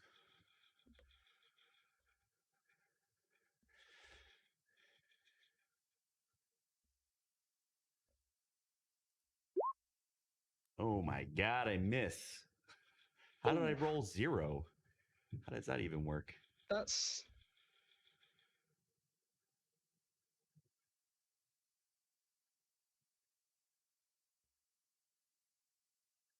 that seems weird. That's a problem I with the d- sheet. Yeah, I don't think that's rolled correctly. I mean, you've Because there's so that no would be possible an way to get 11. 0. Would that be an 11 by my count? Because it should be 16 and then -5. It should be 17, 17, minus 5. yeah. 17 -5. You can't roll 0 So- though. 12 plus 2 Yeah. from chat, so it would end up being a 14.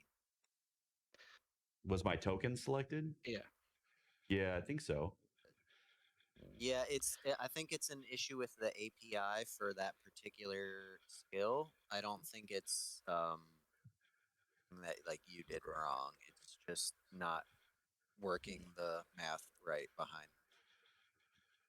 Yeah, we'll have to see about that. But regardless, because thanks to that +2, that does actually land. He fails to dodge it. So go fuck up his ribs. Nice. Do So some yeah, damage. and I come down and then smack him in the ribs, and I also deal damage as well. So that's 19 points of damage. Oof. Oof. Oh, Uh, I saw that green and I thought, is this going to be another critical as well? yeah, and that's the wrong 19. skill, but it does the same damage. So it does Yeah, 40, that's fine. 46. Yep, and it halves what remains of his armor. Okay, he's definitely starting to get worn down now. Like this guy is beefy beyond belief, but he's had bullets, he's had swords, he's had just strikes left, right, and center. He's starting to feel the effects of these. And Wanda, like everyone's helping you out with this big guy, but he's currently just stubbornness and steroid rage are combining to keep him wanting to wail on you. Yeah, so can I move backwards without giving him a free hit? Yep, absolutely. Okay, I'm gonna move I got a move of 5, so I'm gonna move 5 backwards and then try and shoot him. Yep, cool. Give me those shots.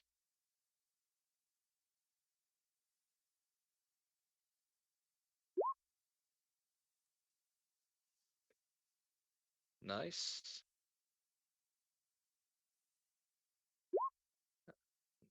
Ooh, nice. Oof. Yeah, both of those land. Give me some damage. 2 damage. Twice. Yep.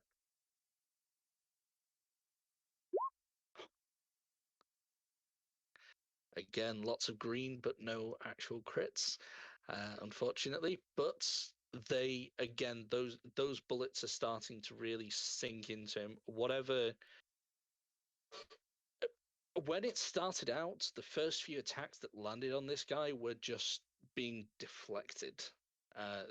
It's like his skin was made out of Kevlar or something. But much like Kevlar, now that it's been pierced in a few places, it's lost that tension and the ability to actually absorb energy. So your bullets are sinking in and doing significant harm to this guy. He is still up, he's going, but he's deteriorating by the second. Did you also move, Valentina. Striker? Yeah, she moved back. Okay. So if the guy wants to get to her, then he's going to have to put himself through more pain. You're muted, I think. Take a quick look around. Oh. Who's closer to me, the Juggernaut or the one of the two Speedies?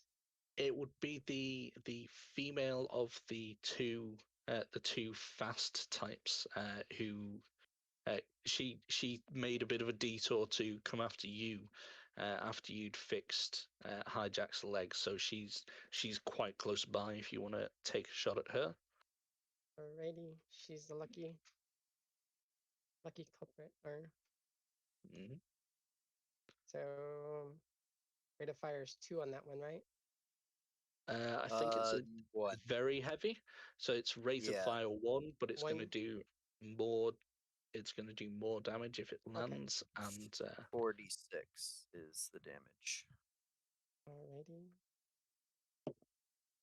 And to be honest, I don't know how incendiary rounds. It says it takes 2 directly to hit points. yeah, and that continues every round unless they. I think you can take an action to like put the flames out. Okay. Take aim and shoot.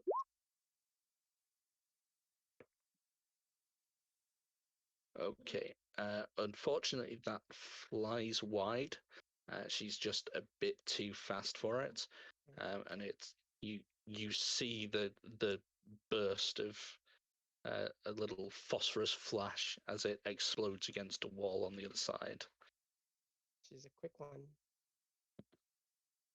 It's obviously because you're using an unfamiliar pistol. You know, this isn't. It's not the same size and just doesn't have the same weight to it as the one you're more used to.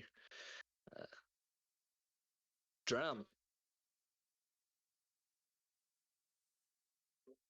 Okay, so I am stumbling slowly towards the car, because that's safety. I will take 2 pot shots at him as I stumble towards the car. Okay. Make me those rolls.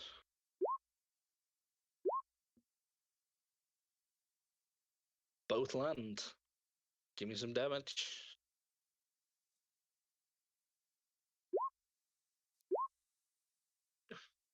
Oof.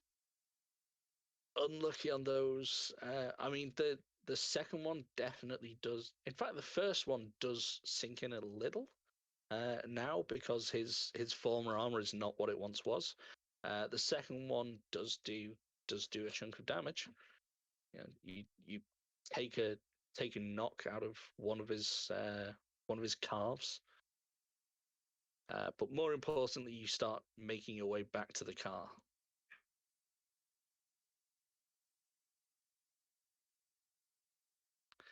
Okay, and Vincent, who I presume is still working away on the big guy. Well, he Well, looks pretty.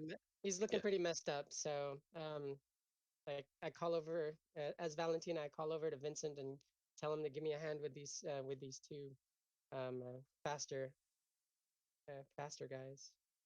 Good shout. So I presume he focuses fire on well, whichever one you want. He's closest to the same one that you're engaging. Yes. If he wants to help out there.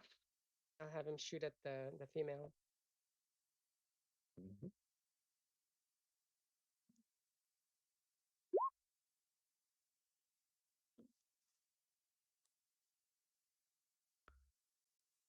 That actually does land. So give me some damage. And I think that's the first that she's taken. Oh, and a critical. Nice. 2d6, please. Let's see what he does to her. 2 6s, nice. And... Ooh. Spinal injury. Okay. So this formerly very quick individual is struck right in the center of she's turned her focus onto you, Valentina, and Vincent protectively sees this and plants a heavy round right into the center of her back. She's knocked sprawling onto the floor, and she appears to have taken that not well. So Okay, she's so going to be ragdoll. limited in what she can actually functionally do next turn. Okay. Harbog. All right.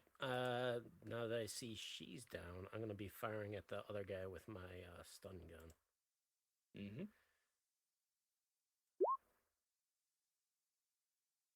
18. 20. Nice. Okay. Both of those land. Give me some stun damage. Total 21 points, or 12 and 9. Yeah. Yeah. Shocks ripple through his body. Does that still do armor damage, the stun gun?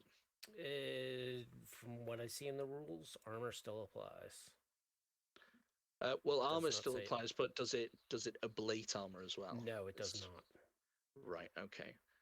So what little armor he has left doesn't get any worse, but he's getting more and more sluggish by the minute.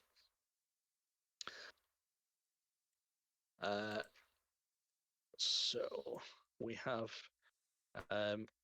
only one of these of the two faster individuals can actually do anything useful this turn. The female appearance one does sort of pick herself up off the floor and starts moving again, but she's like she's running away to one of the she's running in the direction of the north tunnel at a reduced speed versus what she was earlier. And the other one lines up and throws 2 darts in Locke's direction. Give me some evasion checks, please. All of us? Just Locke, 2 of those, please. Okay.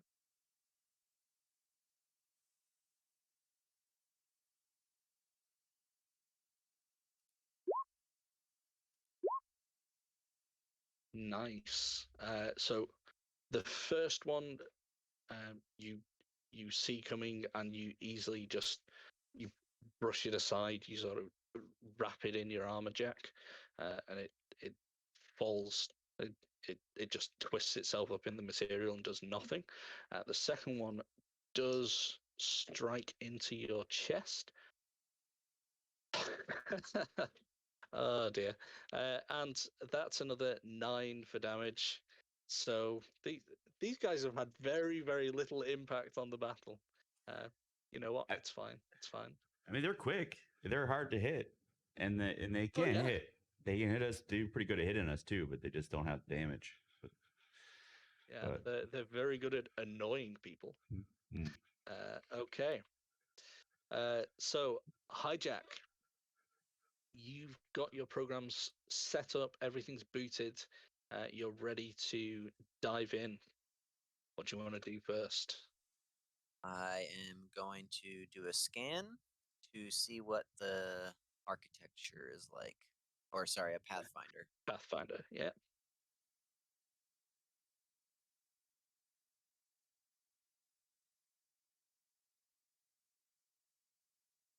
One second.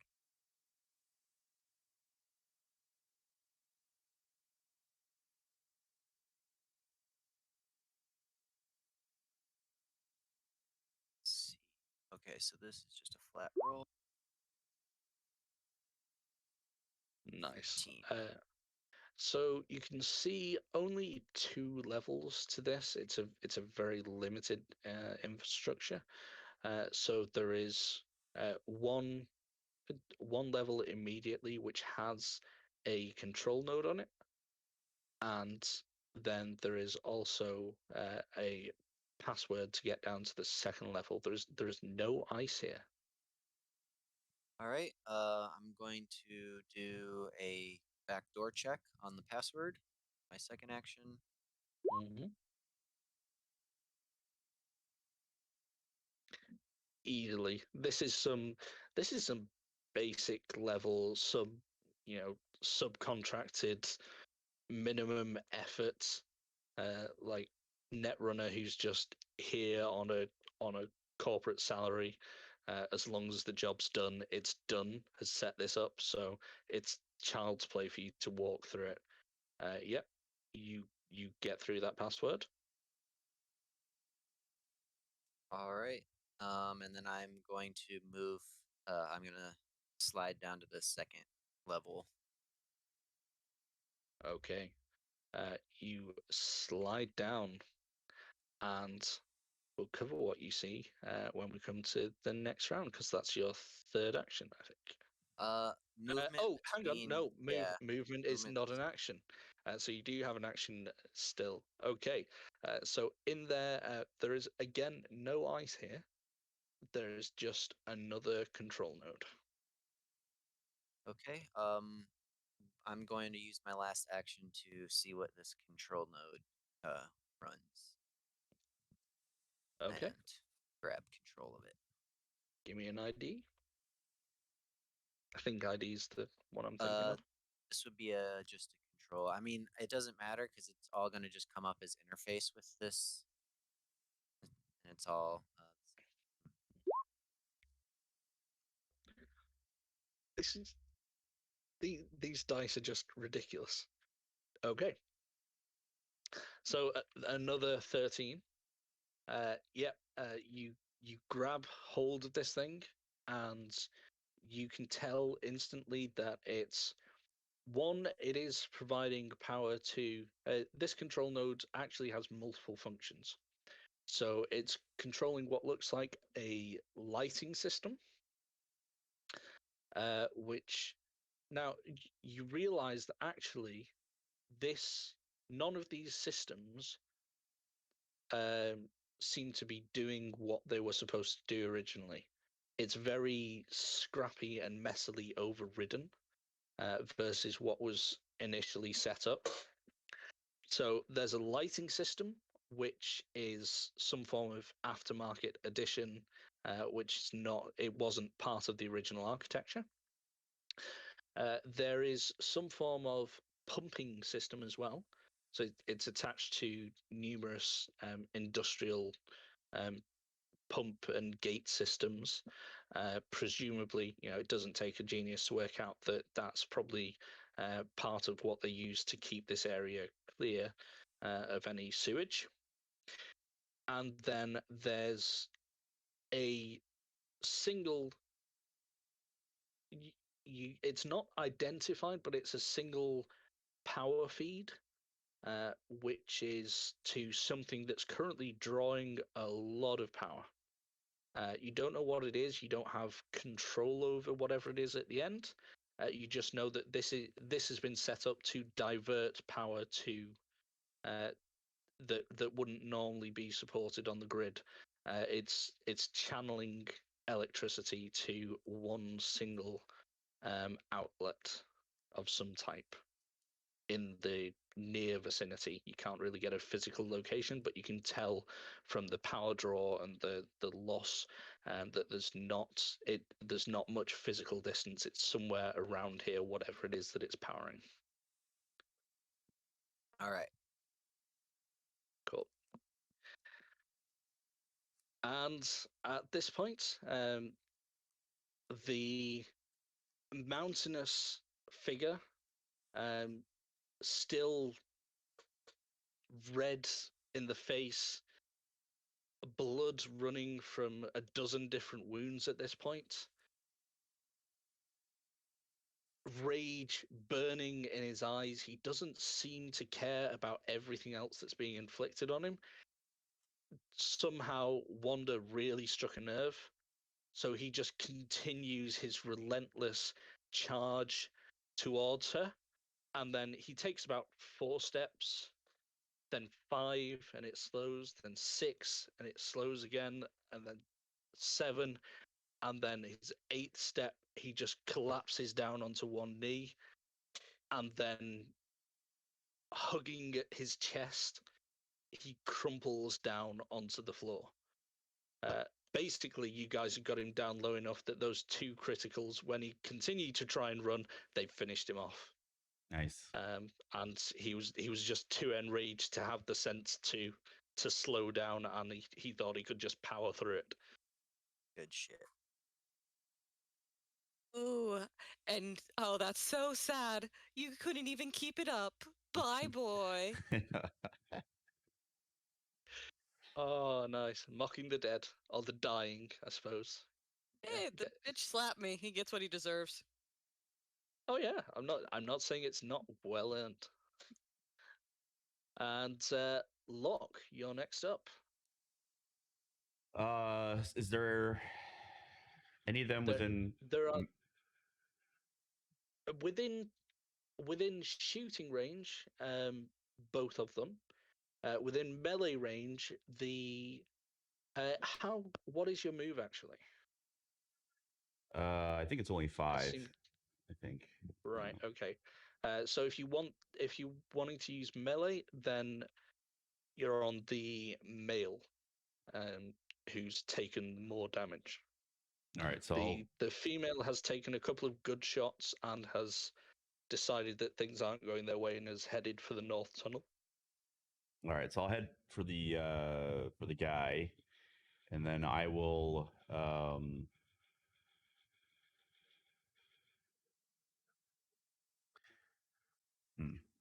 I guess I will also make the bone breaking strike as well. Let's try to slow them down a little bit. So I will make a martial arts attack.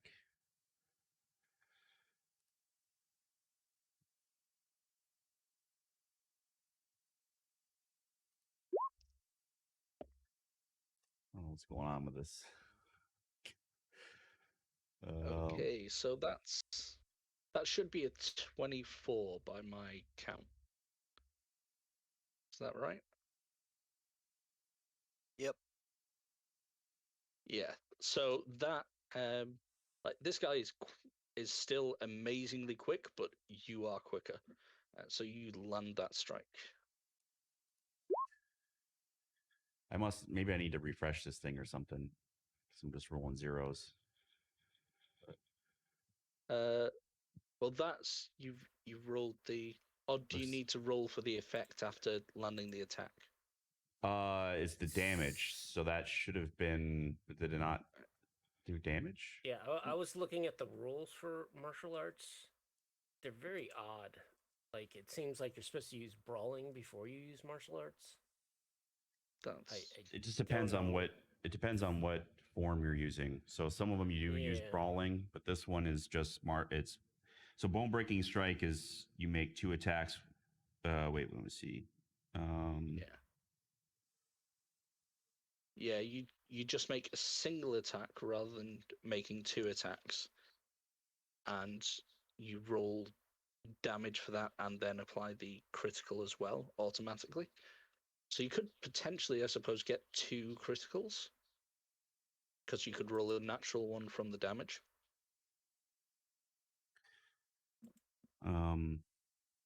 So I think at this point, all we need is the damage roll. I thought that's what I hit. Damage. Oh, there. Okay. All right. Okay, so that's 17, including the 5 from the critical. Yeah, if I have to use brawling, I'm in trouble because I don't have really any points in brawling. Everything's in martial arts. And No, so... there are certain ones that they all require different things. Yeah. There are certain ones that require you to use brawling as well. I think there are ones that need athletics or something. Like with grab, it seems like you have to make a brawling roll. Yet martial arts, some of the special maneuvers require. Depends on what style. So first. Yeah, so like with me, I use karate, which is all melee and martial arts. Everything is based off of that for these ones. Yeah. Okay, so you land a solid strike to his ribs, and you feel that distinct crack that you know and love of having separated a couple of them, and they're now free floating around in there, ready to interfere if he tries to escape your wrath. Okay, and Wanda, feel free to Okay. spend your round hurling abuse at the dying man if you like, but you can do other things as well. Well, is he dying or dead? He's from a mechanics point of view, he is now out. If you want him to still be conscious so you can hurl abuse at him while you're doing other things, I'm fine with that. No, I'm just gonna double tap him. Okay. No roll required for badassery. He's a non-moving target. You put 2 through his forehead, and there is no coming back from that. Gonna delete that footage. Dun-dun-dun. But Hey, this is Night City. That was self-defense, clearly. yeah. I'm gonna go is everyone separated? People have moved apart from the original cluster that they were in, but everyone's fairly, you're all still within the same sort of 25-meter-ish wide central floor space. Okay. And there's still people fighting? Or are they all dead? Sorry. There is still of the 2 fast ones that initiated things. The female is fleeing off up towards the north tunnel, and the male is currently engaged with Locke and has just had an elbow planted solidly into his side and looks incapable of getting around too quickly anymore. Okay, well, I've already done my 2 shots, but I'm gonna head towards Locke. I have some first aid, but it's only a 2, so I don't know if anyone has a higher first aid. I may have been a bit ambiguous there, just so it's not Locke that's taken the injury, it's the person he's fighting. Ah, Yeah. my bad. Yeah. No, it's I'm good. me who was less than clear. Okay, I'll head towards Locke, but I've already used my gun, so I can't do much more. Unless I want to piss someone else off.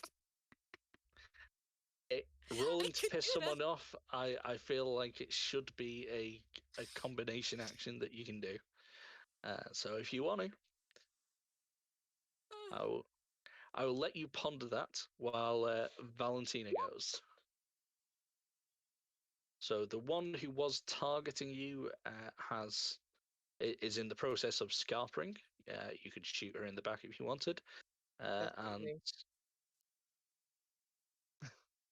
yeah, I'm gonna. she's probably still your closest. I'm definitely gonna try to wing her as she's fleeing. Mm. Nice. Wow. Ooh, very good. Yeah. So that's still some damage getting through, and these are incendiary rounds, so she is now burning. So that. Now that you've seen these guys up close, the initial assessment seems about right. It's whatever they're wearing. It's pretty much. It may as well just be body paint. They seem to have nothing else on. Whatever it is clearly stopping some damage.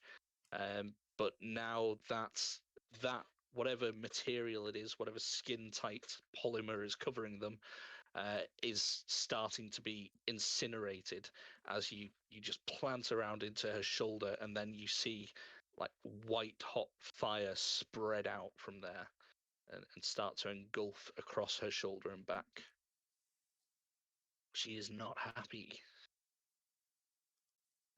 I need better adjectives as well, because I think I've used not happy at least 3 or 4 times in this stream.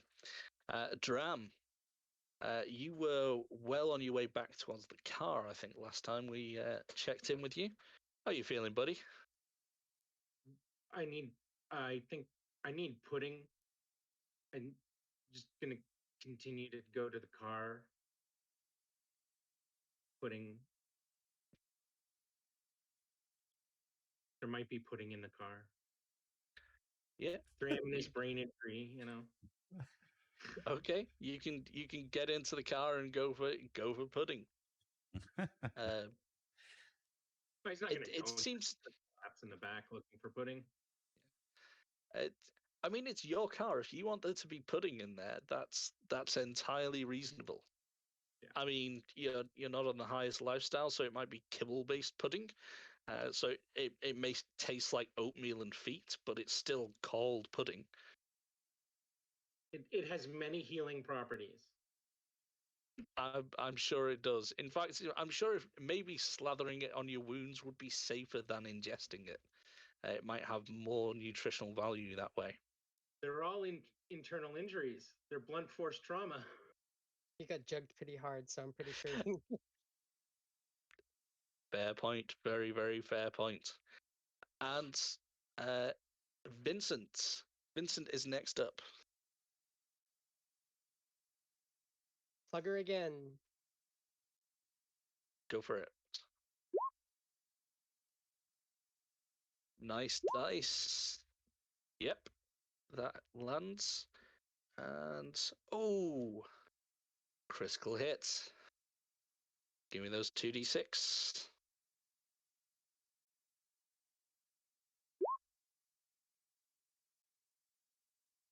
Three. Oh, so Vincent lines up a shot, and I'm gonna say he sees that she's contemplating, like she reaches up to pull another dart from her back as if she's thinking about maybe rejoining the fight, and just he sees it, takes careful aim, and plants around right through that hand. That hand is gone, and there's just a howl of pain. Nice. Previously, these two have been clearly big on their, mysterious, speedy, acrobatic figures persona, and this injury is enough to break that, as bones shatter and the entire hand just curls up into a useless, malformed claw as a chunk is taken out of it, and you're not quite sure. You think you might see one or two fingers fly off into the darkness. Yeah, Good that shot. was Good quite shots. an effective shot. And just as he's starting to, he's starting to consider drawing down on the other one, and Harbarg is poised to act, you start to hear a very, very loud thumping noise coming from that north tunnel that the female figure was heading towards. Just it's like a pile driver repeatedly. It's you're imagining that you're in a Range Rover with a glass of water on the dashboard and seeing it reverberating. Jurassic And Park it's kind of that style. level of that level of just echoing, shaking coming through, and it's just coming through from whatever lies at the other side of that tunnel. Okay, Harbag. All right, so we got rid of the female one. Is the other guy still running around? Yeah. The female is still up, but she's fleeing towards that northern tunnel, Right. and she's had her hand messed up, and she's on fire. So she doesn't look like she's going to last long if she doesn't get some attention quick. All right, I'm gonna The other concentrate guy on is this still other guy. technically around, but he's seriously beaten up. Do I see him to take a shot at him? Yeah, absolutely. He's Right. engaged with Locke at this point. 15 and not good. 2 shots. Okay. Surprisingly, that first one does actually land. Excellent. Thank goodness for critical fails. Okay, and that you plant a little charged dart into his side, and he twitches and reverberates a bit. He, you feel like he's so close to exhaustion. His moves are not what they were seconds ago. He's seriously in a bad way. Okay, that's it for my round. Yeah. The female fails to put out the flames and just continues moving at this point. She doesn't try. She's down to one hand, and she's been having a startling lack of success with her blades. So she just continues moving while still burning, and she's starting to tear at the whatever coating it is that's on her to try and put out these flames. And the one engaged with Locke. Give me two. He takes two of these long, thick. It's like a knitting needle with like a hunting arrow point on the end. Is the best description I can really give.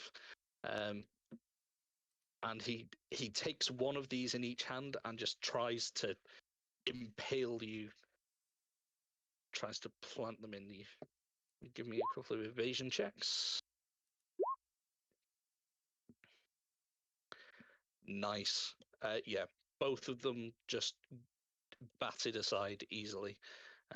He's just not try in rolling any shape to be taking you just a couple more times. Just want to make sure it's not okay. It's not stuck. Okay. Yeah, I was like again, like because I got two of the identical rolls in a row for evasion, and then before on like attacking or something. So I just wanted to make sure I wasn't like stuck in some kind of a like my Yeah, rolling it was stuck. sometimes seems like that's happening. Like that's what when Hijack last time round had 3 13s in a row for interface. That threw me a little. But Yeah, I knew that wasn't doing it because one of those my modifier was an 8-4 because I had a booster, so I knew it was just being yeah, oddly it was specific. just coincidence. Yeah, I'm not and- arguing with 23s, but just want to make sure I'm playing fair. That's all. Yeah. Yeah. No worries. Yep, that's very fair. And Hijack, what you gonna do? You're currently in a control node. Yeah. So this huge power draw, can I shut Mhm. it down? You can. Yeah, I'm gonna go ahead. Basically your options with it are very limited. You could shut it down. You could try and disconnect it completely. Shut it down so that you sever the connection and nothing can rejoin it. Or you can try feeding more power into it and try and make whatever it is overload. But those are the three options at this point. Well, he doesn't know what it's connected to, so overloading seems a little overboard. So he's just gonna go through and just start flipping the. He's just gonna kill the power on everything. Kill the power for that's connected to this control node, Mm-hmm. Cool. and then That's one action. he's going to slide back up a floor Mm-hmm. and try and take control of that first node that he passed. Okay. Yep, you take over it, and you find that this node, unfortunately, is now redundant. This node obviously had some systems connected to it, and whatever they were, they've been pulled out. So the node still exists there, but there's nothing connected to it anymore. All right, then he's just going to safely jack out. Cool. You can still do a move or something if you wish to. Yeah, he would probably move back towards Valentina and just kind of raise the SMG and get ready for whatever. Cool. Okay, and Locke, you're next up. All right. So we still got that guy that's engaged in melee with me. And then I hear some kind of thumping coming down from one of the corridors as well. All right, so I guess I would try to focus on getting rid of this guy that's right here in front of me. Hey, before you roll your martial arts, is the hit modifier set to blank or 0?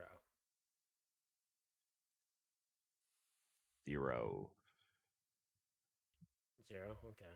I think. Let 'Cause me I know see. by default. Oh no, it's blank. Okay. Try doing it 0 and see if that resolves the issue. Okay. That one's 0. Yes, this one will be 0. Okay, I will give that a shot. So I'll go ahead and attack. So I'm going to do one attack with martial arts and one attack with a melee attack. Okay. And I think I can ablate his armor, but let's just see if I hit first. So 16. And Oh, you lucky so and so. That actually does land. nice. And then a critical success. Yeah. Unsurprisingly, that one lands. Okay. So Not a give me critical, the just damage for both. Okay.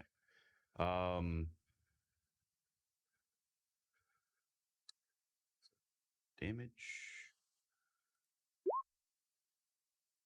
11.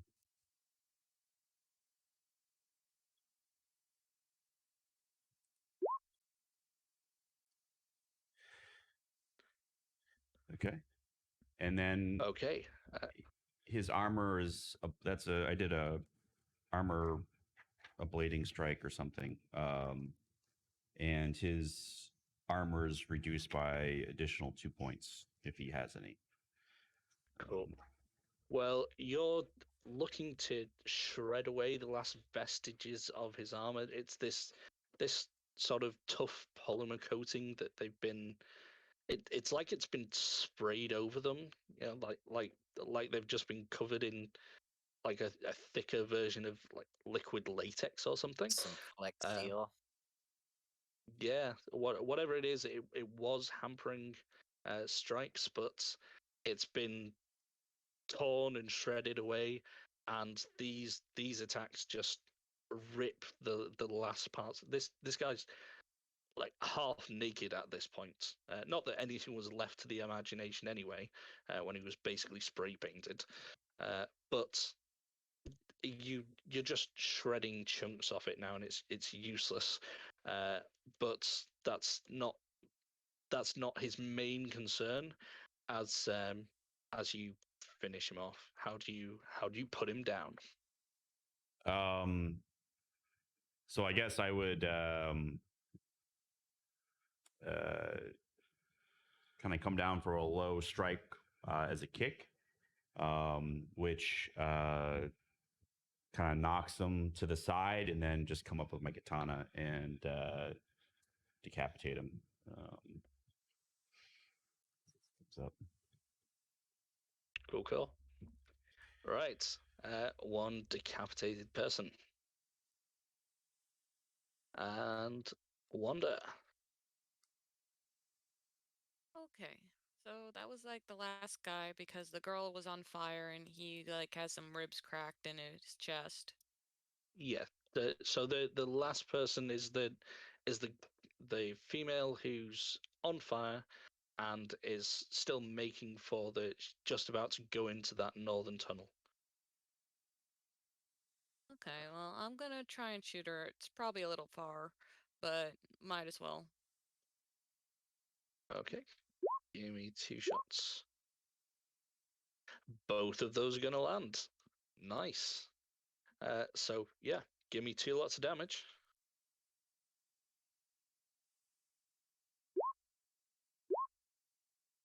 Very good. And you pump, you just raise your pistol thinking, I'm just gonna keep her running, basically. I'm probably not gonna land anything. Raise the pistol, level it, and 2 shots straight into the lower back. A nice grouping in the kidneys, and just burst through out the other side, and she falls unmoving and skids to a stop on her face on the floor.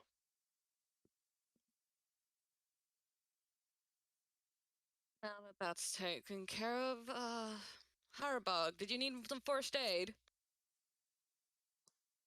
Harbog's was the one who got injured, right? No, Dram. Harbog was Dram. not.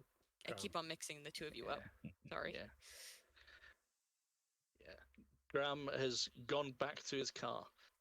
He's sought shelter Eating some in pudding. a not unsensible I'm gonna move. head towards the car. Cool. And I guess that ends my turn. Yeah, cool. So you take her down and you start moving towards the car.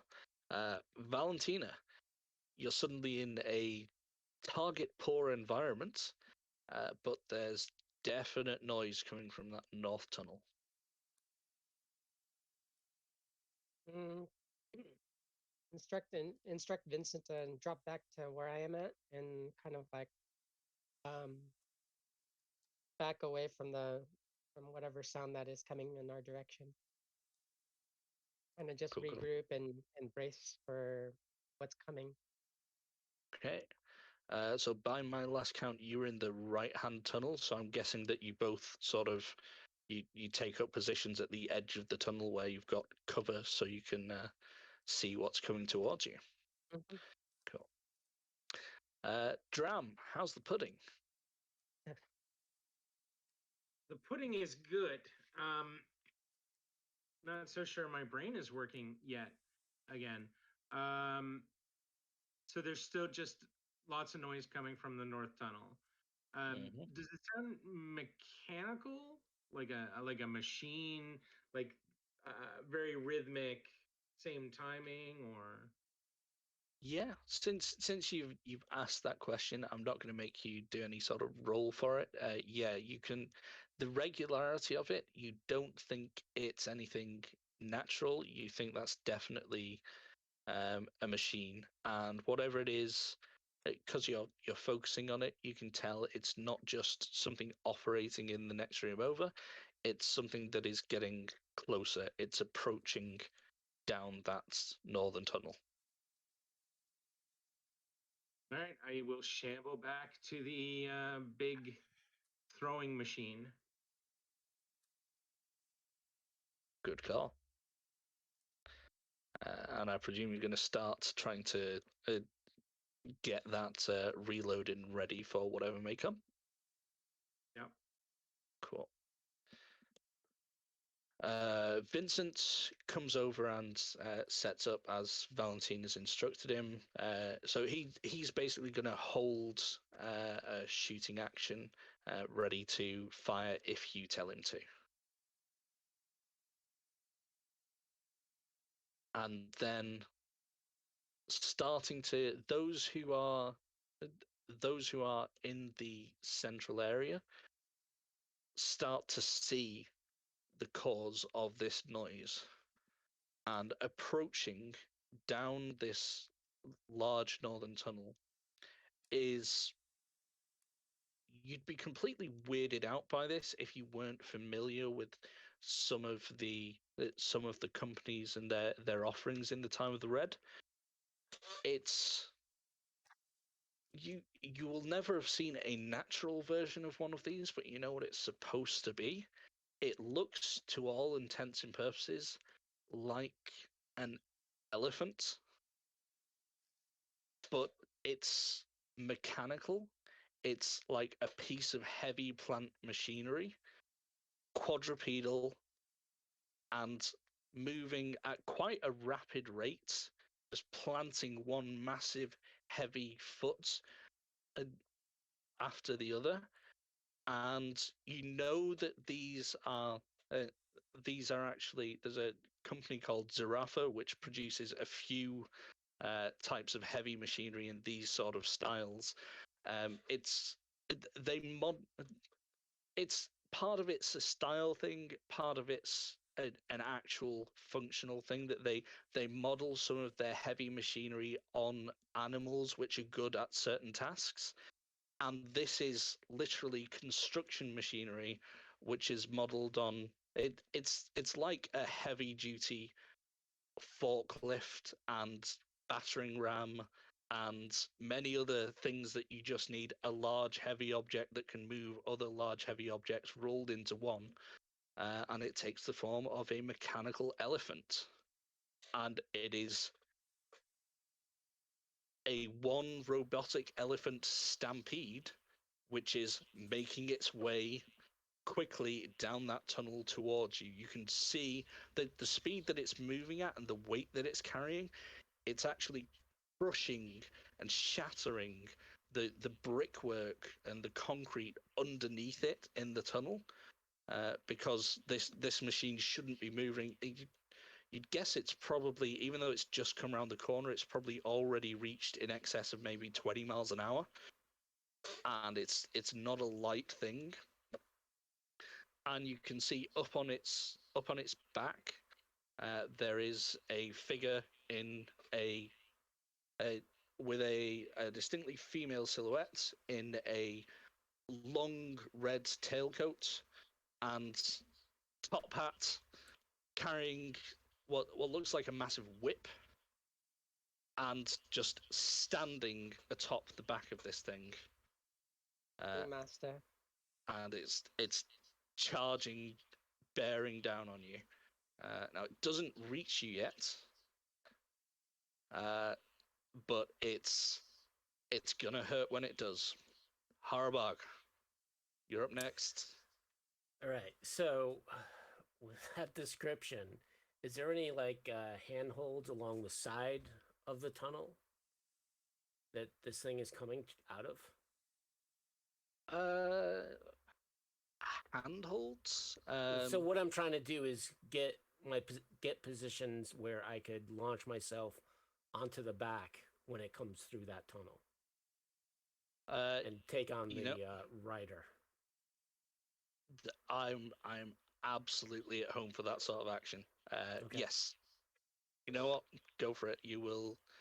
You'll have to make an athletics check to do a quick climb up there. I'm gonna use some luck points.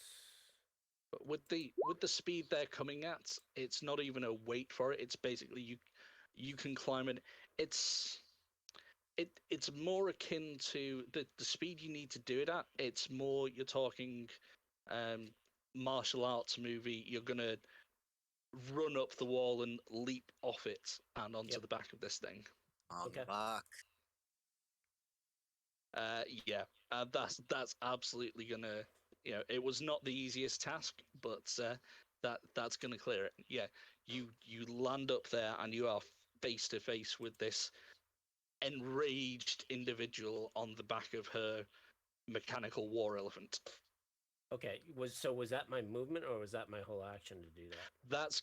That's gonna take your entire action with it's gonna be a double move in order to get over there and then get up onto it. But you're now facing off against her, and she's both angry and looking very surprised. Okay. Hijack. Okay. This big ass machine, would it be a safe leap of logic to assume that this is what was being controlled by that huge power diversion? I mean, you could guess that. Now that you've mentioned it, actually, you can see behind it there is a thick, like maybe 6-inch industrial armored power cable trailing out of the back where the elephant's tail would be. it's just trailing from it and dragging rapidly along the floor behind it. Okay. He is going to jack back in. Okay. He's going to take control of the node. Mm-hmm. Do I need to re-roll to take control again? Give me a roll, and as long as you don't critical fail, then it's going to be fine. All right. Yep, you're in. Okay. And then he is going to try to do the overload command. Cool. You enter it, and you see the power levels starting to build. Okay. Do I get a sense of how long it will take for this overload to complete? Do you have any kind of tech knowledge or anything? I do. He's pretty smart. Give me a tech roll. Like electronics or basic tech or whatever you've got. I've got both of them equally, so whichever you think makes the most sense here. So electronics for this. Yeah, you look at it and you're pretty sure that thing actually it looks scary as hell, but it also looks not in the best shape. It's not been well maintained. Whenever they stole this thing, it's obviously been heavily used since, and they haven't had the parts or the access to the know-how to maintain it well. So you think the reason that it's currently plugged in is because the battery on there is absolutely dead, or possibly there isn't a battery in there at all. In which case, making it overload because there's no capacity there, that's going to be really fast. You're talking seconds. With that roll, I'm just going to let you have it. On your next turn, that battery is going to go, and Okay. Then he's just you going to use. don't know because you don't know the specs of that machine. You don't know how spectacular it's going to be when it goes. He is just going to use whatever left to basically yell out, I shorted the battery. It's going to blow soon. Cool. Lock, there's an elephant coming.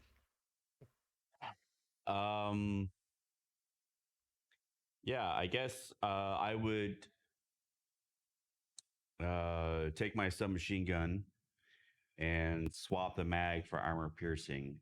And I also was thinking about throwing an EMP grenade, but now that we have someone that's on top of the elephant, I don't want to like risk messing that up somehow. So I'm going to probably just go ahead and shoot it with the SMG. I'm not sure how much I can do with swapping mags I mean, and all if that. you're again, I'm all about style over substance, so I'm fully since you're in the center in this group that this elephant's going to charge. So if you want to stand your ground, swap mags, and unload on it instead of getting out of the way, then I'm all on board with that.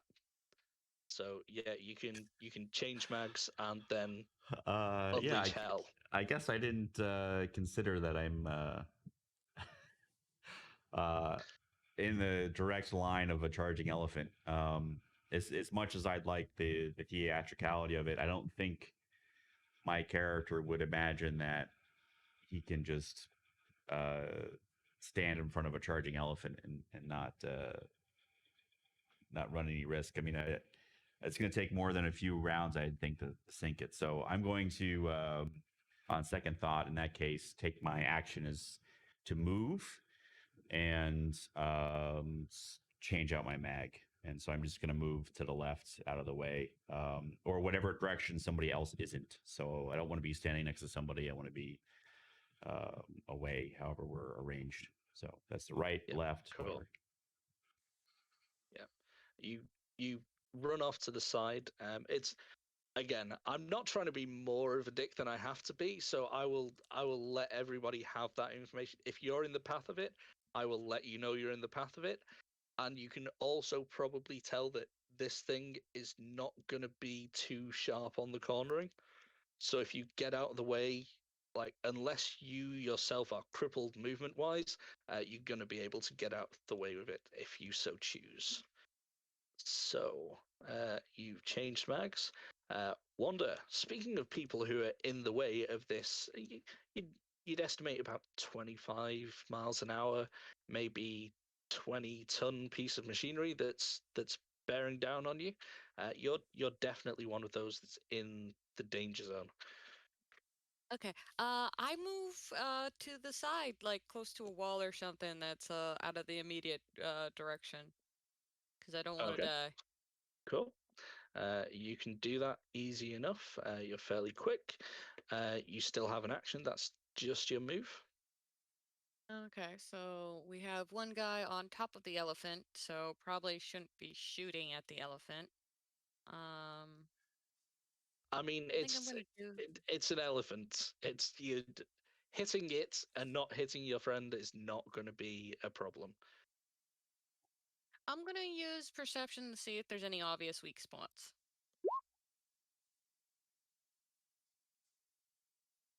Okay. You can generally see that maybe joints and things are generally when something this big is moving this fast. Its leg joints are already going to be under a large amount of stress. So if you were to get a good hit on one of those, then there's a chance of it going down hard. Other weak points, the only thing that really jumps out is maybe the person on top of it who's controlling it, Okay, or who's presumably controlling it anyway. I'm gonna go for the. I'm gonna shoot the front right leg.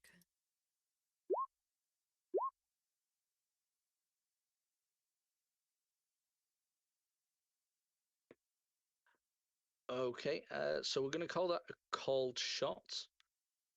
So unfortunately, doesn't that doesn't land with the -8 for a called shot. I mean, you do still hit the elephant generally. So roll me some damage just in case.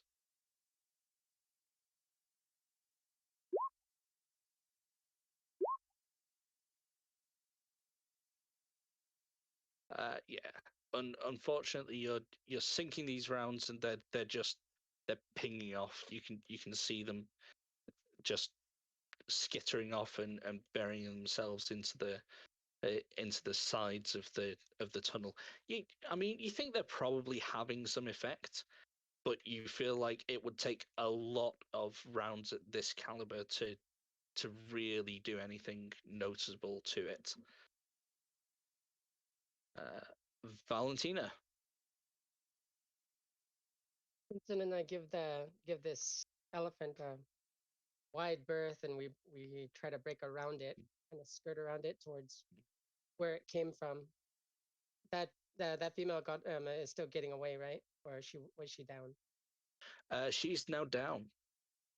Okay.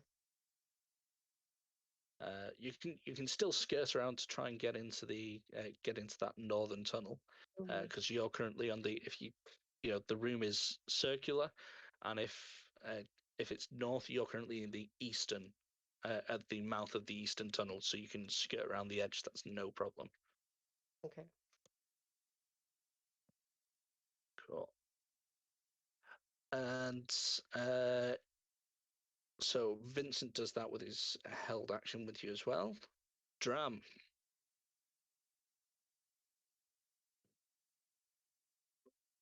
Shoot it with the ballista thing. Go for it. And just out of curiosity, is the car happen to be in the path of the rampaging elephant? The car is back down the south tunnel, so unless it would have to go past all of you and down to the car. I'm not saying I would never do that, but it's not in imminent danger. Okay. I'm gonna put 4 luck points onto this as well to balance out the -4 that I'm taking. Okay. Since my heavy weapons isn't that high. And you know what? Have another 2. Just Alright, so because. that's a 20 then. Nice. Okay. Give me the damage. All right. 66 again.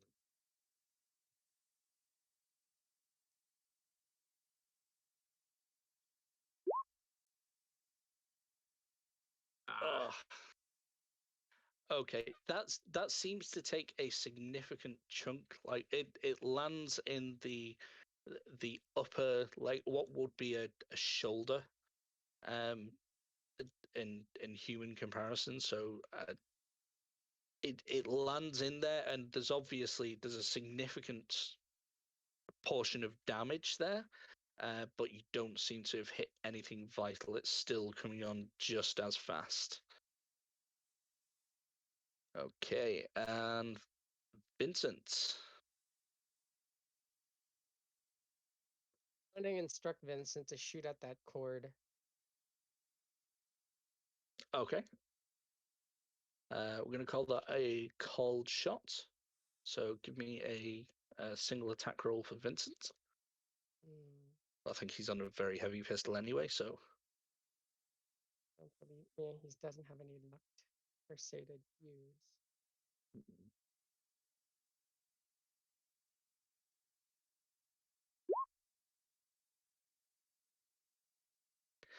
Yeah, unfortunately, it just because that cable's a bit armored. He's not quite able to get. It's moving quite fast as well. It's going up and down as the elephant charges. So he's just not. He sort of grazes it, but it doesn't seem like it's dug in at all. Apologies, and now we come to the elephant's turn. So I say the elephant, it's the rider on top of it, who shouts directly in your face, Harabag, in a surprisingly, considering that this is a very obviously feminine body, the voice that comes out is clearly the deep tone that you overheard echoing through the series earlier upon your arrival, and it's just, leave my domain now, interlopers, and she lashes out at you twice with this vicious whip. Okay. Now, what I'm going to say is, give me 2 evasions, but if you don't want to come off the elephant, they're both going to be at a -2 because you've got a narrow area to stand on and actually avoid attacks. Yeah.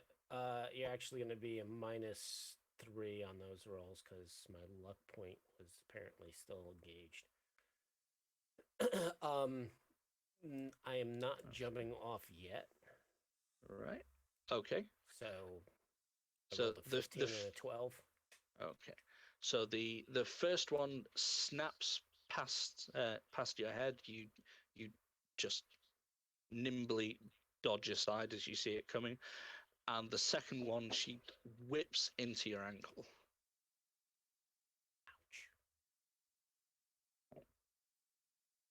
And that's 12 points of damage, and you feel this thing is there's something else going on. It's almost like this thing's made of razor wire. There are barbs on it, and give me a resist torture and drugs.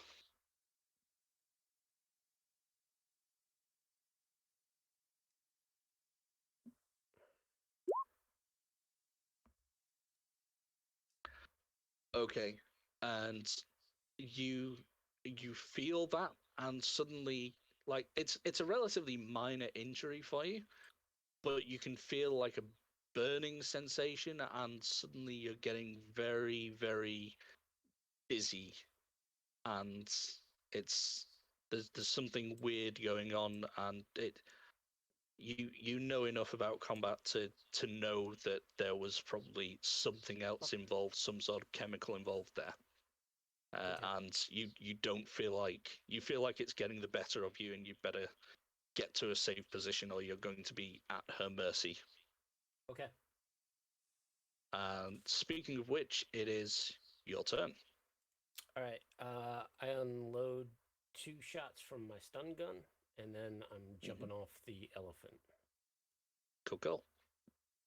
So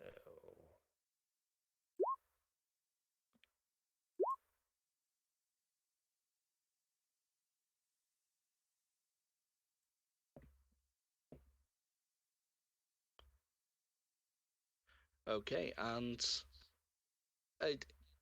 okay, the first one lands easily, and the second one wouldn't have landed, except she's on the same -2 that you were at because she didn't want to come down off the elephant. Okay. So both hits. 2 lots of damage, please. 11 and 8, and then I'm off the elephant.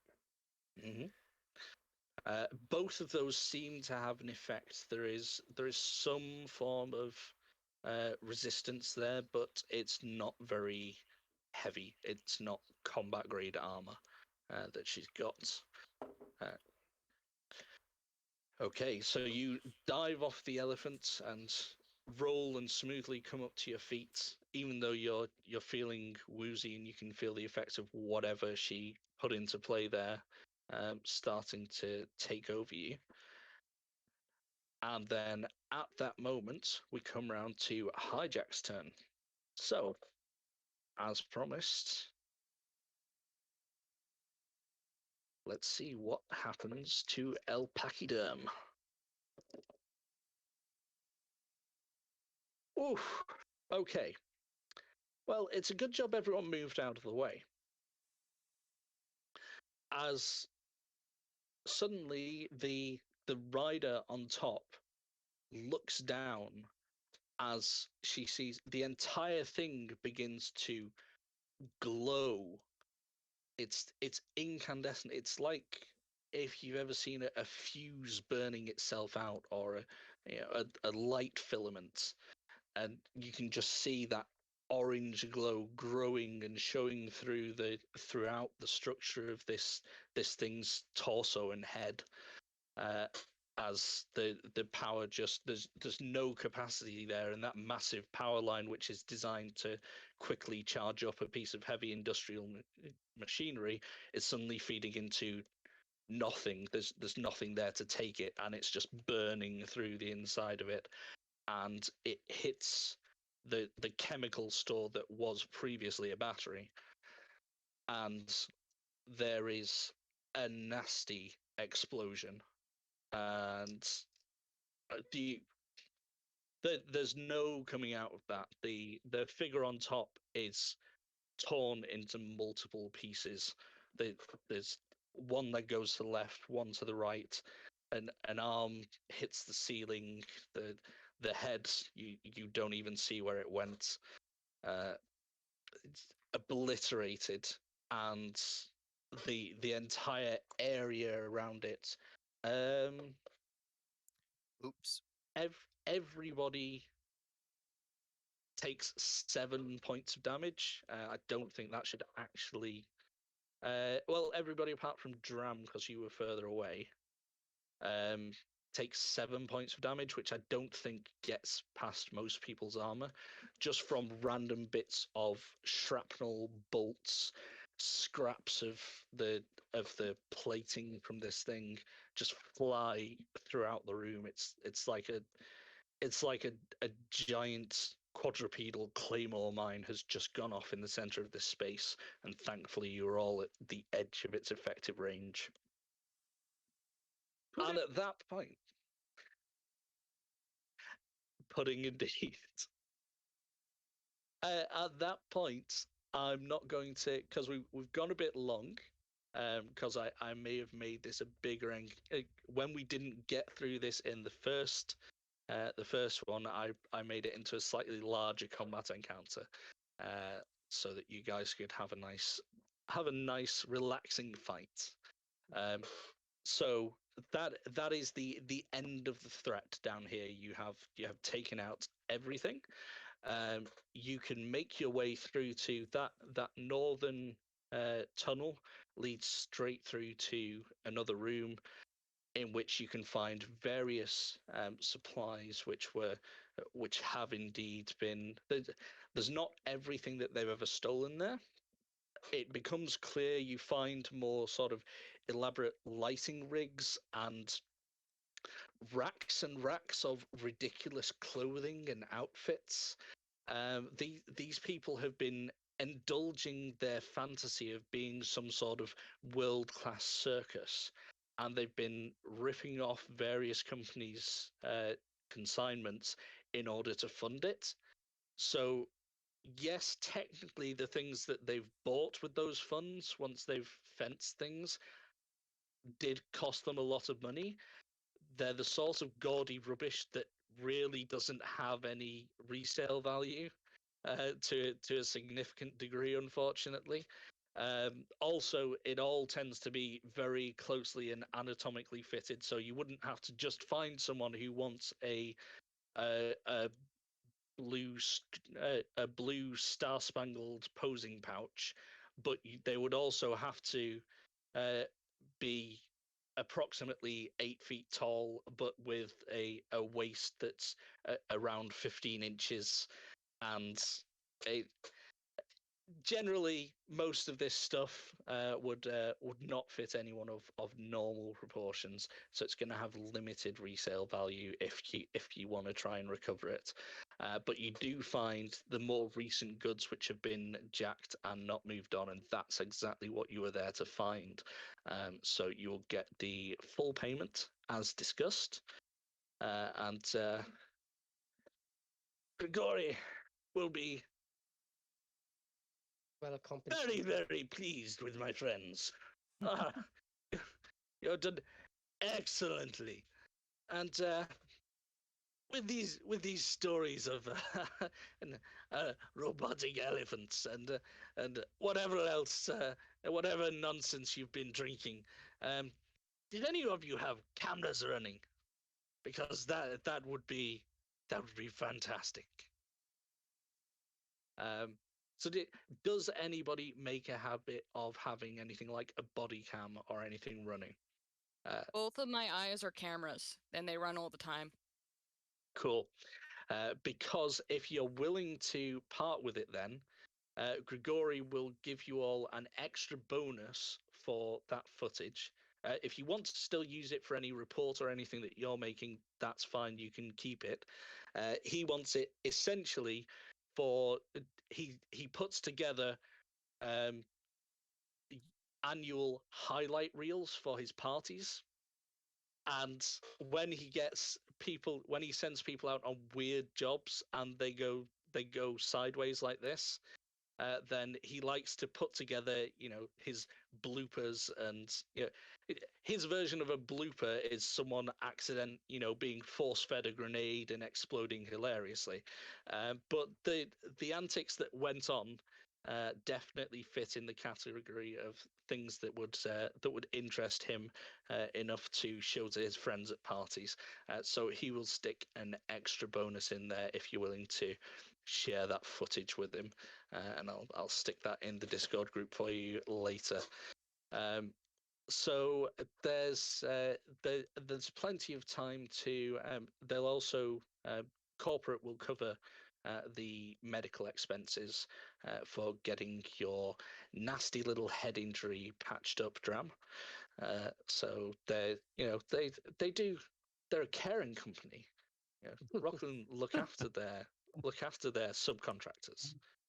And the owie to his call. Yeah. And you don't owe them anything at all, and they certainly wouldn't have, put anything extra and unauthorized in there without your knowledge.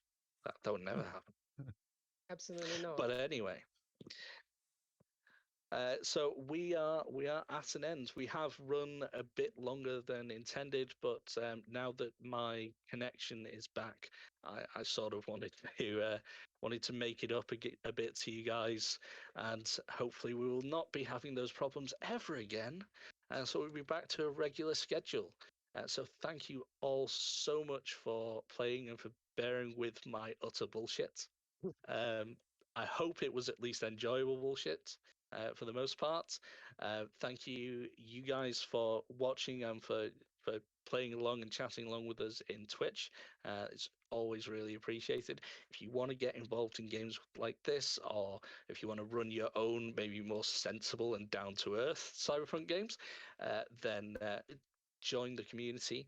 Take a look at the fantastic sponsors that we have, and join the Discord. You can find games. You can find games to join, or you can find players if you want to run something. You could do some streaming on here with us. Clearly, as you can see by my GMing, there are no quality control standards whatsoever. So have a go. And thank you so much for coming. So we'll do a little outro and just remind everyone of who we are and what we do again.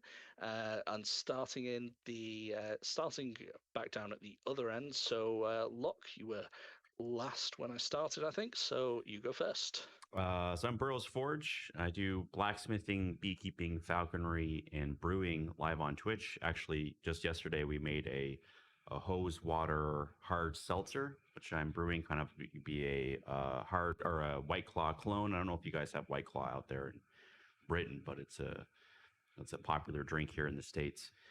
So I'm live 3 days a week, and love to have you guys stop by. So thanks. Cool, thank you. Hijack, who be you? Hey, buddy. Hijack. I go by Hunter Gathering Hub on Twitch. You can catch me on there occasionally streaming some Switch games, mainly Monster Hunter. Yeah. Thanks for tuning in, guys. Thank you. Striker, who are you?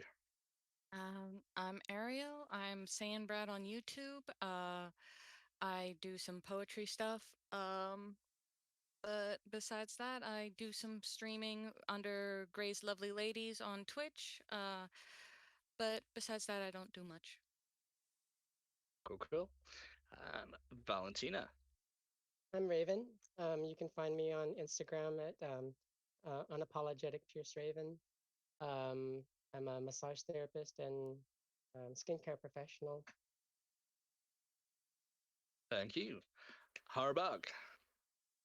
Hey, I'm CyberSmiley. You can go to my site, cybersmiley.net, if you need any utilities for your Cyberpunk games. I have quite a few. Going to continue adding them. I also am a co-host for the Forlorn Dopes, which is on this Twitch channel.